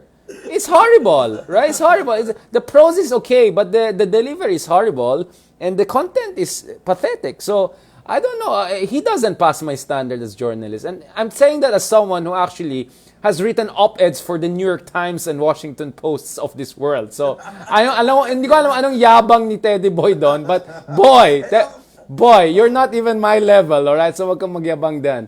So, speaking of that... Magandang point, kailangan ito, napansin ko lang. Oy, hindi niyo narinig yan, ha? Huwag niyo sabihin kay Teddy Boy yan, guys. Ito, ang ganda lang ng point, yung pagpapasok daw ng mga vloggers and bloggers sa Malacanang is disrespecting journalists. Okay, I see. What do you think about that? Ikaw, anong tingin mo dyan? Gandang point nung nabasa ko, kaya binringin. Stop chumming up with them. Yeah, kasi ganito. Okay, I'll say something and then you say it. Hindi nangyayari yung disrespecting nangyayari na din naman. Gagawin na din naman. Hindi, ako kasi bro, ganito yung mga naging reporters sa Malacanang, they work so hard to get to that level. Usually, itong mga senior journalists or yung mga star reporters, right? So, they went through the gigs. Di ba, usually, kung mag-start kang reporter, you go and do cover, yung mga, di ba, yung essentially, yung mga graveyard hour work, right? You go yung mga crime scene, etc. So, you go through you have to put in the work. Kumaga, initiation rights mo yan. And then, sa next phase, medyo less macabre, kung mahusay ka, nanalo ka ng awards and all, then they put you in Malacanang. So, look at it. All the Malacanang reporters, whether it's our good friend in sa GMA or Pierre Renada sa Raptor, these are their star reporters. These are not their entry-level people they put there, right? These are not their interns. So, ang idea is like, ikaw vlogger, paano ka napunta dito? And there are star vlogger naman. Yeah, but how did you become a star blogger? You know what I'm saying? Like sa views and pero nga, it's different. Gets ko naman yung hard work and yung that will be more my argument. That the respect, I don't understand that. Pero yun nga, siguro we're not yung mga vloggers na pupunta doon. They're not there to replace journalists. They're there to what? To complement them? They're there to complement them? A different perspective siguro in covering yung sa Ito na naman, one different perspective. Para sa akin, we talk about disrespecting journalists, right. disrespecting yung Marcos ang mga uupo sa Malacanang. We just let back yung Marcos family sa Malacanang. I don't know what, pero ayun. Yeah, you got a point, right? We're in crazy times. Like, ano bang natin, parang tayo na nga lang magpapanggap tayo, presidente, mga vlogger Pinapanood mo yung mga vlogs ni BBM, di ba? Ang husay yung vlogs nila, no? Sobrang ganda, linis ng mga vlogs nila, grabe. Iba talaga pag, Paul Soriano? Ano pangalan niya? Yung director? Yeah. Yeah, parang Paul Soriano level na yan Yeah. Siguro, gets ko yung point nyo na we shouldn't compare vloggers to journalists. Talagang iba talaga. Right. Although merong mga bad decks din diyan, merong mga negative din, pero iba naman talaga. Yung pinagdaanan and yung training and all that. Pero sa akin lang, ang point ko lang nga siguro sa mga tumututol is to embrace yung ganitong klase ng media, yung ganitong klase ng yung taste ng viewers Mm-hmm. There's a reason kung bakit maraming viewers si ganitong vlogger o si ganitong Oh, you tell me. Because you can get a lot of viewers by, I don't know, kung magandang katawan mo, magganyan ka, diglang ang daya mong viewers. You know what I'm saying? Like, but it's different let's separate news blogging. Yung sa news blogging, ibig sabihin mo, yung political. Okay. Sige. I'm guessing naman na ang papapuntahin naman nila sa Malacanang puro mga political vloggers naman, hindi naman siguro yung sila yung mga TikTok club type na vloggers. Oh, you never know, Mark. You never know. Baka nga dahil sa cuteness ikaw ang kukunin nila. Baka nga may chance pa ako dahil baka cuteness ang standard. Baka naman, Ma'am Trixie. Baka naman. Diba? Baka may chance pa tayo. May criteria. May criteria. Face value. Face value. Walang Pero iya. ang point nga, the media landscape is changing. Kesa Yeah. masaktan tayo na I mean, maganda yung point niya na in a way na it's disrespecting journalists, pero it's already happening. Tingnan mo yung kay Andy tsaka yung kay Karen Davila, papasok pa lang ng interview. Yung patatanungin siya ng report, akala ko nag-migrate ka na. Grabe. It's already happening then. Yeah. Sa akin, siguro bias din ako dito sa topic. Of course. I'm from that industry. And you're gonna get accreditation soon, so. Hindi ako sigurado kasi hindi naman ako pro pero anything that example nga si Banat Bay nung di ba before nakakaaway ko tapos before siya nag-disco. Pero yung nagpa-interview sa kanya si President Duterte nung last year. Legit na siya. Hindi mo siya iaano sa journalist or pero it's good for the industry as a whole. Because I mean, get the message out. I see what you're saying. Ako kasi ang problema ko ngayon kasi the two sides hate each other. Parang ganun nangyari. Like, of course, I'm talking about star bloggers and star journalists. There are many others who are like, okay, no problem.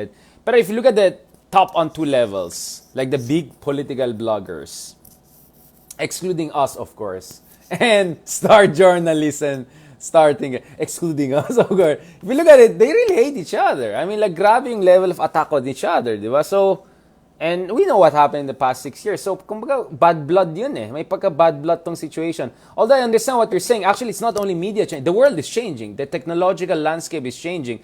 How people consume information is changing. That's why I'm doing my vlogging, right? That's why hindi ako maasan na panoorin nyo lang ako sa CNN International or ganito. Because people want instantaneous, constant, personal. Nakikita nyo yung mga pimples ko dito, ganun. Nakikita nyo yung imperfections ko, wala yung script, di ba? Like, this is just me being me, right? Gusto ng tao yan. So, that's where I understand where you're coming from. But ang point ko lang is, at this point kasi the big ones on both sides, and then yung press secretary mo, kumbaga, your press secretary is not someone who's gonna bridge this. Yun ang problema eh.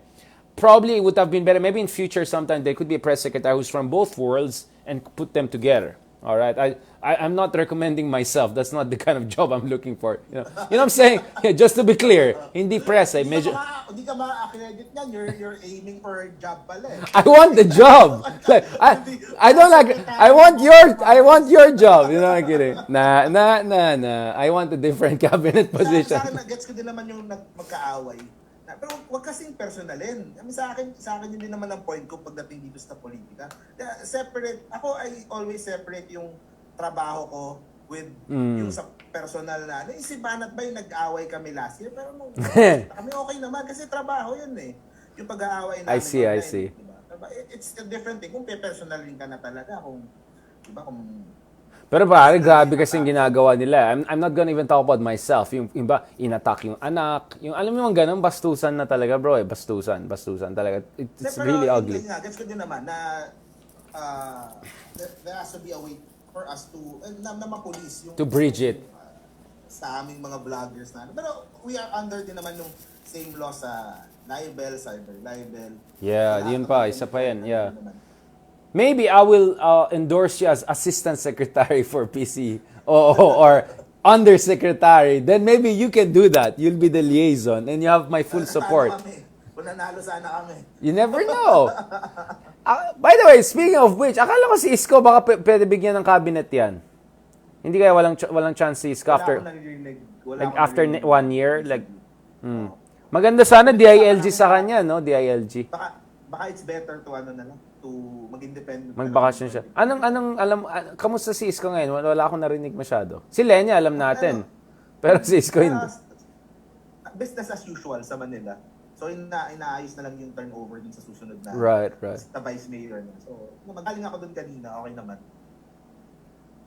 Alright. Do we have an ending? I mean, I'm sure tuloy-tuloy itong episodes na to, lalong-lalo if magsimula ng giyera, kumaga pre-war, briefing lang to, di ba? Once may accreditation ka na, last point ko lang din Sige, Mark. Hoy, pansinin niyo ako. Pansin mo ako pag may accreditation ka, huwag ka nang mayabang. Mamaya, labas mo pa yung card. Sorry, I have no time. I have to be in Malacanang. Mga ganun. the more this becomes a hot button issue, hot topic, the more yung side nila bongbong will shove it sa mukha ng mga pigs. Shove it sa mukha ng mga tutol. Right. Wala tayong magagawa eh. It's their choice na din eh. Go with the flow. Gusto nila magpapasok ng vloggers, gusto nila magano. Yung mga vloggers, they were instrumentals dun sa panalo ni Bongbong eh. So, diba? You're right. I mean, people may, diba, some people really hate ideas. Ako, I'm a little bit warmer dun sa idea. Pero it's going to happen eh. So, ang gagawin natin. So, ang point ko nga, develop vloggers on your side. Yun yung mensahe ko sa kanila. I mean, we see that now. Tristan, right. si Nico David, yung Christian Esguerra. Sa bagay, nga, no, mga kakamping, meron din sila mga ano nila, di ba, mga stars nila ngayon. You're right. Yeah, who's this guy? Tristan? Parang crypto guy yata yan, Yeah. Biglang naging political vlogger. Okay yan, nakisakay. Nag-start siya motivational eh. Yeah. Kasi motivational, pero kasi the moment you do a Lenny video, merong may market ka na. Yeah. May market ka na eh. Malaking market talaga eh. Marami ang kakampings eh. Wala lang talagang product sa YouTube. Walang video sa YouTube. Hoy, bro, pinitroll ka ng mga followers ko. Sabi na, na naman tayo, walang magagawa edition para ka daw Tatay Digong. Ay, wala tayong magagawa dyan. No, what you're saying is, you have to work with the emerging information and ecosystem that you cannot deny it. Yeah. Sa akin, whether we like it or not, yung noise nila is going to be there. So, make a larger noise. Right. So in short, kung kakamping ka, supportahan mo sila Christian Esguerra, sila... Okay, sorry.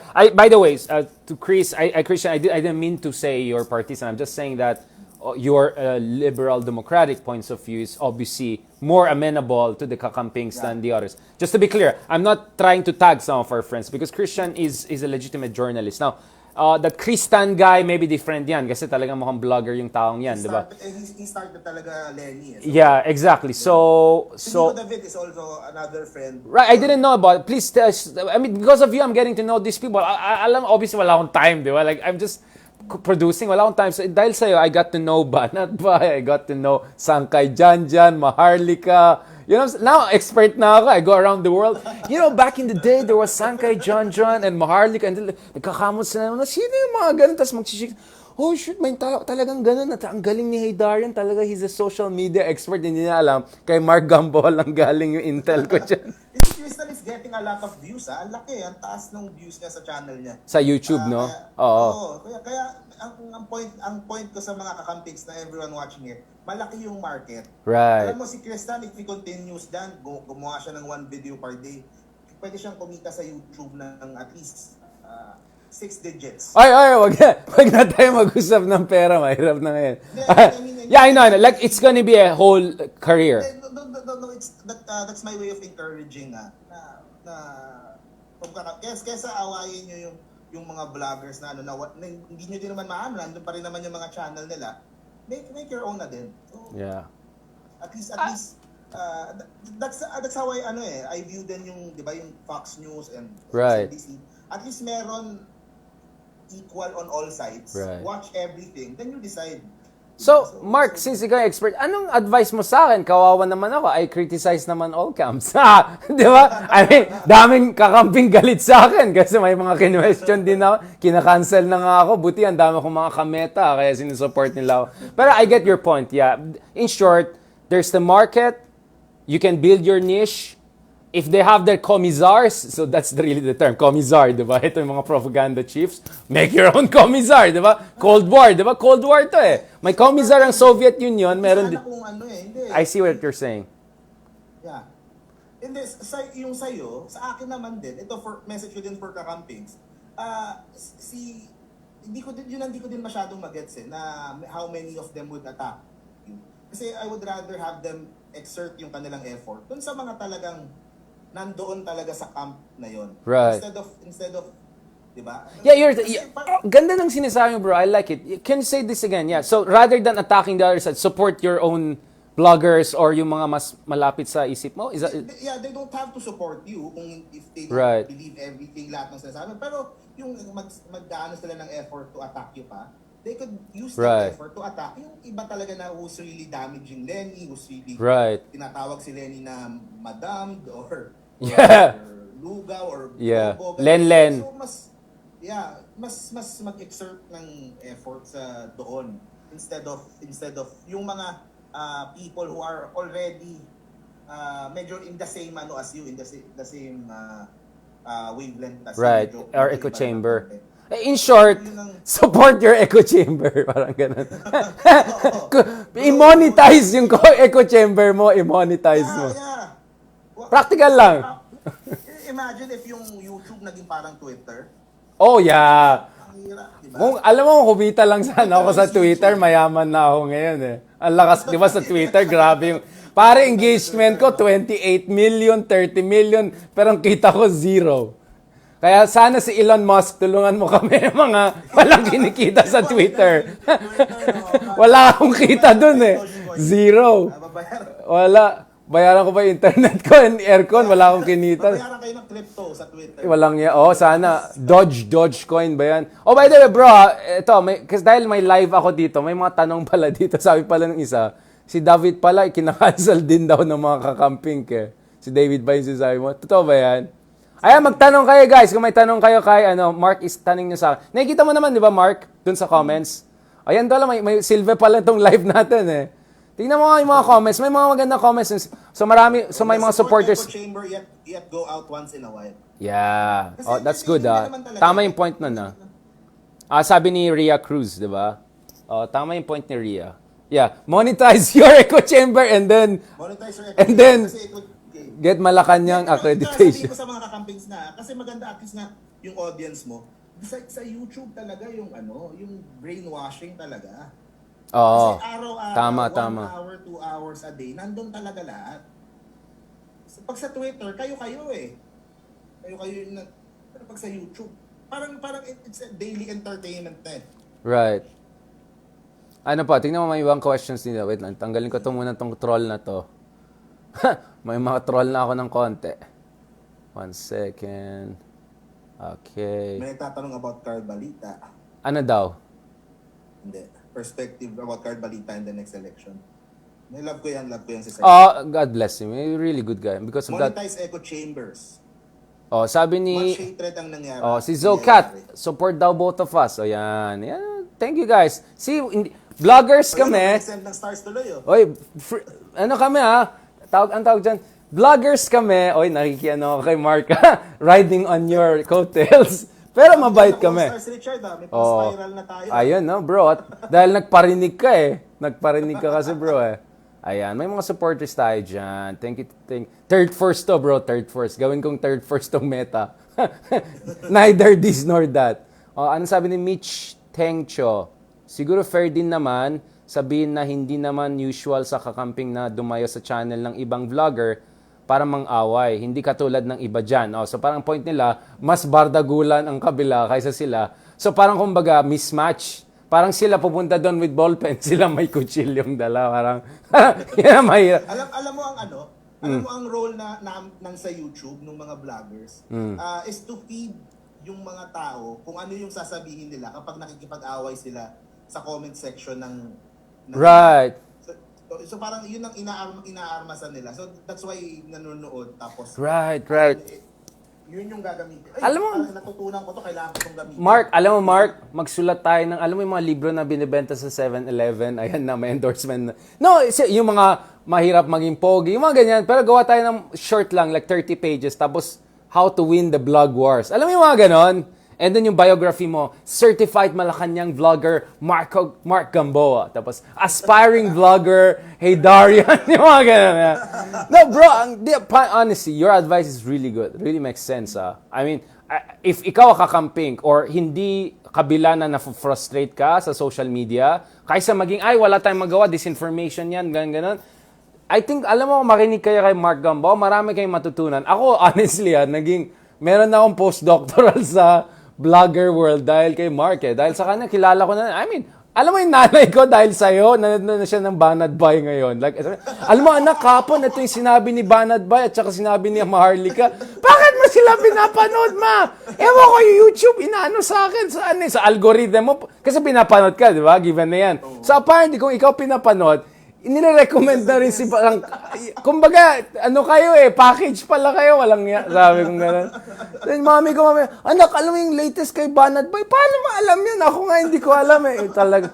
Malay ko kasi yan ang sabi ng YouTube talagang walang talaga sabi. No, but bro, promise, I think you have to really give an advice. Alam mo, one day interviewin kita, as in, I'll be a journalist. Lalo na pag certified ka na ha, magpapansin ka na, interviewin kita sa GMA Network. Okay, alright. Para no. Okay, bro, let's check a few other comments. I think this is nice too, no? We'll check the comments and give answers. Let's also have this session. Ayan pinapansin namin kayo, akala nyo, hindi kami snob. For example, ito po isang example pa sa YouTube. They have channels na history channels sa YouTube na sarili nila na mas pro Marcos pero wala on the side ng anti-Marcos. Kaya nga sinasabihan mo sila Leloy, sila Xiao Chua, sila Lord de Vera, mga ganon. Sayang yun nga kasi yung mga yun may hatak sila Sorry, I don't mean hatak in that hatak into Grand Rallies hatak yung in terms of audience impact sila, di ba? Sayang nga Dapat ikaw, Mark, ang mag-inspire sa kanila. Ikaw yung guru ng social media I am like your... Maganda yung tanong, how about the accountability for vloggers? Oo nga. Sige, ikaw nga sagot since... Go, bro. Kasi kasi kailangan mong merong linya between something libelous and speech So as long as it's not illegal. As long as it's not illegal Oy. Elon Musk ang sagot mo. That's very Elon Musk answer. Mayroong ibang channel na libelous talaga. Lalo na yung mga hindi kita yung mukha. Nako tutol yung mga channel na hindi kita yung mukha. Kasi mas matapang sila So walang nagkakaso, walang nagdemanda. Si Kiko Pangilinan nagkaso ng 2 channel because may sinabi about Sharon, naging personal na. Dapat ganun, nilalibel yung mga walang hiyang ganun style. Tama. Bro, kunin ko lang yung charger ko. Marami palang tanong By the way, may sinabi si Jessica Tejada, vloggers continue to raise public awareness. So positive sa kanya yung role ng vloggers So good luck pala doon sa book natin. Hey, yung project natin, bro. Sulat natin yan. Ako sa book natin. Nakikinig ako wait lang balik lang ako. Kunin ko yung charger ko. Go lang. Nakikinig ako. Sige. Go. Nakikinig ako. Kunin ko yung charger. And then, ang point ko, nawala tuloy yung ko. may YT channel po sana si Prof. Xiao Chua and Lord. Diba? Yun yung superstar Sana. May YT si Xiao, pero yung lumang episode nung yung nire-re-upload lang niya nakita ko I mean, he has around 30, meron siyang 30K supporters, so not too bad. But sayang, he has to build on that. Kaya Xiao Prof. Xiao. Ayan, marami kang supporters. Follow Mighty Magulang. Si Mighty Magulang ba sa TikTok o sa YouTube na din siya? Hindi ko alam, bro. Sorry, I'm not... I've heard probably, but... Tinanong ko dito Ikaw, alam mo, ano ba yung ginagawa ni Mighty Magulang? Prof ba yan? Ano ba yan? Yata Oo. Mamay na yung mga saba, ganun. Medyo komplikado na to. Guys, question sa topic natin. Ang topic po natin is vloggers and journalists. Ano po yung tingin niyo sa mga vloggers? Where can we draw the line between journalism and vlogging? The line must be clear, right? Saan? Sa Malacanang? Kasi pag nasa field kami, pag magko-cover kami ng pareho lang naman kami. Mas maganda lang gamit nila. At saka meron siyang ID, ganon? Oo. Diba? Draw the line sa... Yung pala yung point ko na kalimutan ko. Ako unlike dun sa mga ibang kasama ko doon sa nagbablog, very important sa akin yung role ng mainstream media. Mm-hmm. Kahit ako, doon ako kumukuha ng news ko. Kasi na-verify na-check na. Sila yung primary source talaga. Oo. Diba? Pag pwede kong gamitin na parang primary source tapos. So pwedeng merong pwede siyang complementary or Right, yeah. kasabay siya. So there is a way whereby bloggers can complement by filling in the gaps because they're more flexible, they're more instantaneous, right? So kumbaga dahil nga, I mean, in a way, it's like lawyers versus journalists, right? Like journalists can report the case without making sure it meets the threshold of, let's say, beyond reasonable doubt, right? While in law, for something to be decided as guilty or not, dapat ang taas yung threshold of evidence, right? Like for instance, journalistic evidence is much lower than legal evidence sometimes. Or in academic, for instance, what you can pull off in a column, you cannot pull off in an academic journal article. It goes to two peer reviews, etc. You get what I'm saying? So in a way, you can say bloggers are also within the same pyramid, right? But at the same time, their advantage is that parang they could be at the bottom of the pyramid in terms of the level of threshold of strictness, but at the same time, they can have the most reach or instantaneous reach because more flexible din sila. So it's like flexibility versus rigidity, right? Parang it's more like that, no? Yeah, the line that is blurring na nga talaga. yeah, the line is blurring. blurring na nga talaga. You got a point. Yeah, you got a point. Daming Ang tanong, tanong bro. is, Ah. ang tanong is, anong gagawin natin eh? What will you do about dun sa... Nandiyan na sila eh. Nandiyan na sila. Ito bro, si Acumen, sinasabi niya, why not yung vlogging isali sa curriculum? Kumaga, may vlogging courses na sa high school, ganon. Yeah, dapat. Content creation. Pwede. Bakit hindi? Magandang ano yun. Genealogist pala daw si Mighty Magulang, sabi ni Mitch Canoy. Okay. So, in a way, he's into history too, kasi genealogy yan, di ba? So okay yun. So, kailangan ng mga Mighty Magulang, mga Right. types ni Mighty Magulang. And then, people who will amplify yung ano niya, yung message niya or yung Right. research niya or yung ano niya. Oh, biglang ang dami nang gusto mag-vlogger na. Yung mga followers ko mag-vlogger na lang daw sila dahil sa'yo. Masaya kasi. Masaya kasi. Mas masaya. Lalo kung monetized ka. Ayan tayo eh. I teach the language of... Send kayo ng... Oo. Ano sabi, sana nga may YT clips na ang team ni... Ayan yung Philippine history. Yung si Xiao Chua talagang the guys there. Shout out kay Xiao Chua. Oo. Sa ngayon ang hirap na kasi dominated na nung incoming administration ng YouTube eh. The biggest vloggers dun sa amin, mga vloggers nila.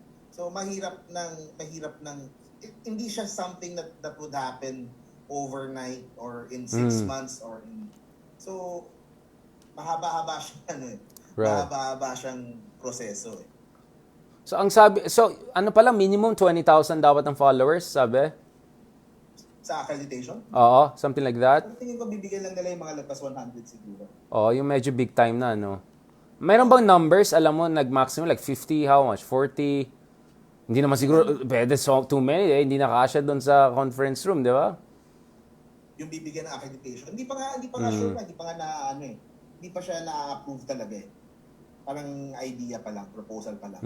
Eh nagalit yung opposition side. O di itutuloy nila. Yeah. Kasi nagalit. Bro, okay, ito, speaking of that, I know this is gonna sound almost mean, but some people are saying, ang problema kasi sa vloggers is, ang pakilang talaga nila is level of engagement kasi namamonetize nila yan. Unlike journalists, may assignment ka na, you do your assignment, right? Sahod mo is the same, right? Gets mo, like, an engagement can change your kita by factor of 10. A journalist, if he does it well, baka ma-award ka, baka ma-promote ka after 3 years. But it's not very clear, di ba? So in that sense, the incentive system for bloggers, especially mga kumikita na malaki, is to just go for sensationalization or even fake news for that matter. What do you say about those people? That line of argument, sorry. Meron naman talaga. Sa mainstream media, diba, meron ding level ng sensationalism na. Pero syempre, Sure, meron. Yeah, of course. Yeah. I mean, you're right. Dating sa mga vloggers. But nonetheless, may minimum standards, di ba? Like, hindi mo pwedeng ibardagulan yan. Baka makancel ka na and all. Hindi ka pwedeng makancel sa media. Talagang tapos ng career mo. Unlike vloggers, hindi mo makancel ang vloggers kasi may capture audience na yan eh. Right? Pero it comes down to anong gagawin eh. Yeah. Nandiyan na yan eh. Pwede tayo mag-complain, pwede tayo pipigilan lang sila sa Malacanang para it won't be kung ano as long as may YouTube, may Facebook, gagawa at Right. gagawa yung content. Like ikaw, bro. Okay, ikaw bilang isang huwarang na vlogger, let me put that. No, I mean, I'm okay with you. The reason I work with you is because I don't fear that you're crazy and you bring me down, right? Like, kasi kung nagfa-fake news ka, napapapahiya din ako. So ako, I'm very proud to say I work with Mark even though maybe we don't necessarily support the same way of thinking 100%. But it's because I know you respect some basic standards. But nonetheless, of course, Mark, minsan nakikita kong umabot ng million ng views mo, isang ganun. Like, how do you make sure na hindi ka madadala dun sa views gravity? Na meron kang due diligence na gagawin. Kasi I think the key word here is due diligence eh. Na, kasi minsan, ginagawa na iba, binabastos nilang katotohanan. Eh, maraming biktima ng martial law. Pero dahil malaking kitain nila, babastusin nila yung mga biktima ng martial. That's wrong, di ba? Like, ikaw, bro, like, how do you balance that? Because obviously, you want to be successful. You have a lot of followers. Ilan ka na sa YouTube? 300,000 ka na? 200 pa lang. Oh, but still, I mean, that's a lot, right? And I saw some of your stuff do million, etc. Lalo yung with celebrity politician, mga Vico Soto type. Like, how do you make sure hindi ka lang puro Marites style at, you know, you do more legit stuff and all? Obviously, like, the ones you do with me, it's not for money. It's really for your mind and soul. So I see that. I appreciate that. Can you tell us more about that? So today, mga kameta, ayan na, iba-iba na yung audience natin. Talagang nasa limelight si I'm guided din by Ikaw kasi ang favorite vlogger ko kaya yan. Go. I follow views din eh. So guilty din naman ako doon sa To a certain degree, yeah. So mas priority ko yung content that would bring me views. Right. Pero but what keeps you from not doing too crazy stuff para lang just to get new views? Siguro I can Like you don't do revisionism. I mean, if you did that, I'll call you out. I mean, you're not doing revisionism in fairness to you, right? You don't do that. I haven't seen you doing yung mga kabastusan na ginagawa ng iba, di ba? Why? I mean, yung personal ko lang eh. Yung personal convictions mo. Personal beliefs ko lang, personal convictions ko lang. Pero yun nga, nag-gets ko naman yung iba na you can't say the same for the other vloggers. Na yung iba, mas loose yung morals, or mas would do more for Pero ang punto ko ba't ang daming naniniwala eh. Right. So yun ang like ako, for instance, I could have had so much more supporters if kunya DDS or BBM ako, di ba? I would have been their prince, right? But I'm not because I have my own, set of my standards ako, di ba? So that's my internal check. Not to mention, patay ako dun sa mga ibang tao, right? Like ikaw, is there like peer pressure on you? Like yung parents mo or I don't know, people others to keep you in line in terms of morals, direction, etc. Like proud ba yung parents mo sa'yo in a way that helps you to keep a certain standard? Paano yan? Hindi naman wala namang nakikialam sa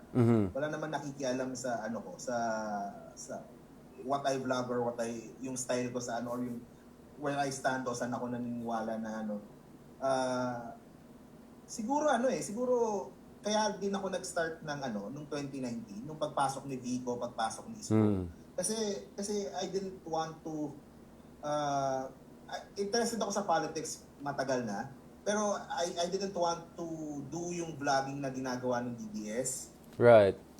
Ayoko din namang yung doon sa side naman ng Yellow. At Because that time, 2019 yung Ocho Derecho na I didn't like the way naman they were responding sa attacks ng DDS. Like elitist sa tingin mo? Like what was the issue? How they kasi paano nga ba? What was your concern with the other side? Hindi nila nasasagot ng maayos eh. Hindi nila nasasagot ng dismissive, you mean? Dismissive They sila? would just call them trolls. They would just look down on vloggers. Kesa harapan yung problema na nangyayari o yung change sa media landscape na nangyayari. Dismissive. So yun, I didn't want that then.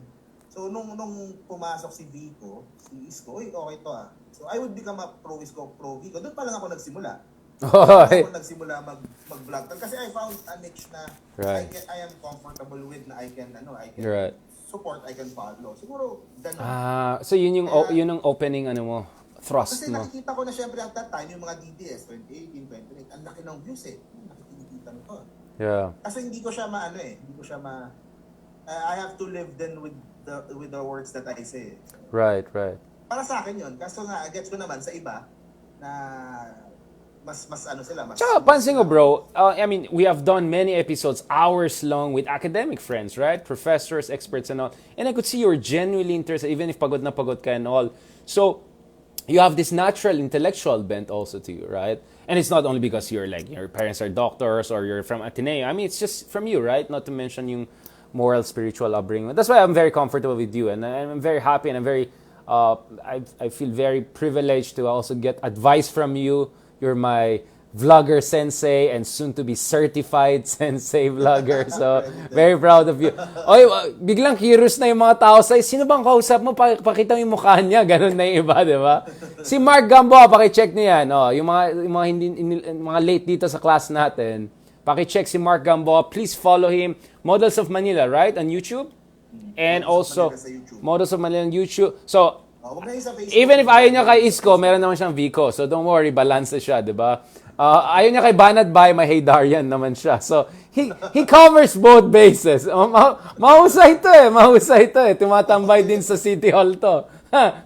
Ayan. Sa akin, hindi, siguro I am against din sa I am against din yung sa parang labeling lang or sticking inside lang yung chamber. Pigeonholed, siguro, I'm more on sa pragmatic more on getting things done kaysa maubos yung oras ko nakikipag-away dito Very so, Isko. I'll just look for ways na to push yung sarili kong agenda or yung sarili kong mga gustong ma-achieve. Kasi meron din ako mga sarili kong advocacies nandun sa channel ko. Yes, so, please guys, ganun Yes, please guys. Please follow him. Ayan, marami ka ng mga new followers and supporters and fans dito. Maganda pala yung ginawa natin live. Thank you guys so much. I was not sure if this will work. So, thank you na nakikinig kayo sa akin. Alam ko medyo low-tech. Don't worry, folks. You're gonna have... nakita nila, I'm talking to different cameras. Don't worry, folks. You'll have the clean, edited version of it. Hindi naman yung edited na fake. I mean, in a sense na maayos yung pagkagawa. We will release this para makita niyo naman ating Models of Manila, my vlogger guru, Mark Gamboa, the man behind Models of Manila. Mabuting tao po yan. Mabait yan, so please follow him and support him and continue also to watch and support yung aming podcast na Project Pilipinas. Project Pilipinas, Marcos the Second Edition na ngayon ang i-cover namin. My goodness, kami na magko-cover yan. So please, if ayaw niyo yung mga biased vloggers na gano'n-gano'n, gusto niyo medyo diverse points of view, dahil kami naman ni Mark, we don't come exactly from the same camp, although minsan sa isang city hall kami nagtatambay, nag-uusap. Ayan tayo, ikaw talagang Mark. Pinabamak mo ako Buti yung batak ko, di mo na sinama doon. Ayan. Actually, yung bahay ko malapit kila Lenny, yung VP office And soon, Sarah without H, if hindi siya maghanap ng sariling palasyo or something. Alright, thank you so much, bro. Thank you so much. I think that was solid. That was really good. It's good to see you after months of really intense. Medyo nag-solo flight na tayo kasi wala na, hindi na kaya But at least now, we had a chance to catch up. And hopefully, the next time we talk, naka-certified ka na, so medyo meron ka ng bragging rights. Painggitin mo kami ng konti. And tips naman dyan, baka naman. Pero yun nga, that would give more eyes dun sa mga ma-accredit Yeah, of course. Mas mapapansin sila. So, of course, yeah. There will be, kumbaga parang blue seal yan Certified Malacanang vlogger, ayan. Talaga. They would receive more eyes and more criticism. So, double-edged sword. Yeah. Scrutiny. You mean scrutiny. They'll face more scrutiny. That's a good point. That's a very good point. Maraming salamat, bro. Thank you so much to our supporters and followers following us live in different platforms, YouTube, Facebook, among others. And of course, also on Spotify and Apple. Please follow us. Please like us. Mukhang mas marami ng like yata si Christian Esguerra sa Spotify. Hindi yan pwede sa akin. I'm just kidding. Dapat ako pa rin. Joke lang. Dapat yung podcast namin pa rin ng maraming So please, follow us, support us so that maituloy namin yan. Kahit sorry na, Mark, wala akong kikitain masyado dito sa ginawa natin. But this is good for your heart and soul. And do not forget yung book project natin, yung bebenta natin sa 7-Eleven. How to be a Malacanang vlogger. Alright? Mga ganon. Alright? Maraming salamat. God bless. Thank you very much. Thank you guys. Thank you. Wait lang, Mark. Naka-on pa rin itong mga ito. Magchichismis sila. Alright. Okay guys, thank you very much dun sa mga stars and support nyo. I really appreciate. Uy, pinaringgan lang kayo ng Mark. Medyo nagbigay na kayo ng stars. Okay yan, maganda yan. Thank you so much. God bless. Please watch out. Soon lalabas po namin yung mga edited version para medyo malinis. Para makita niyo naman yung aking the best na kasama, si Mark Gamboa, the Models of Manila. Alright, thank you very much. God bless.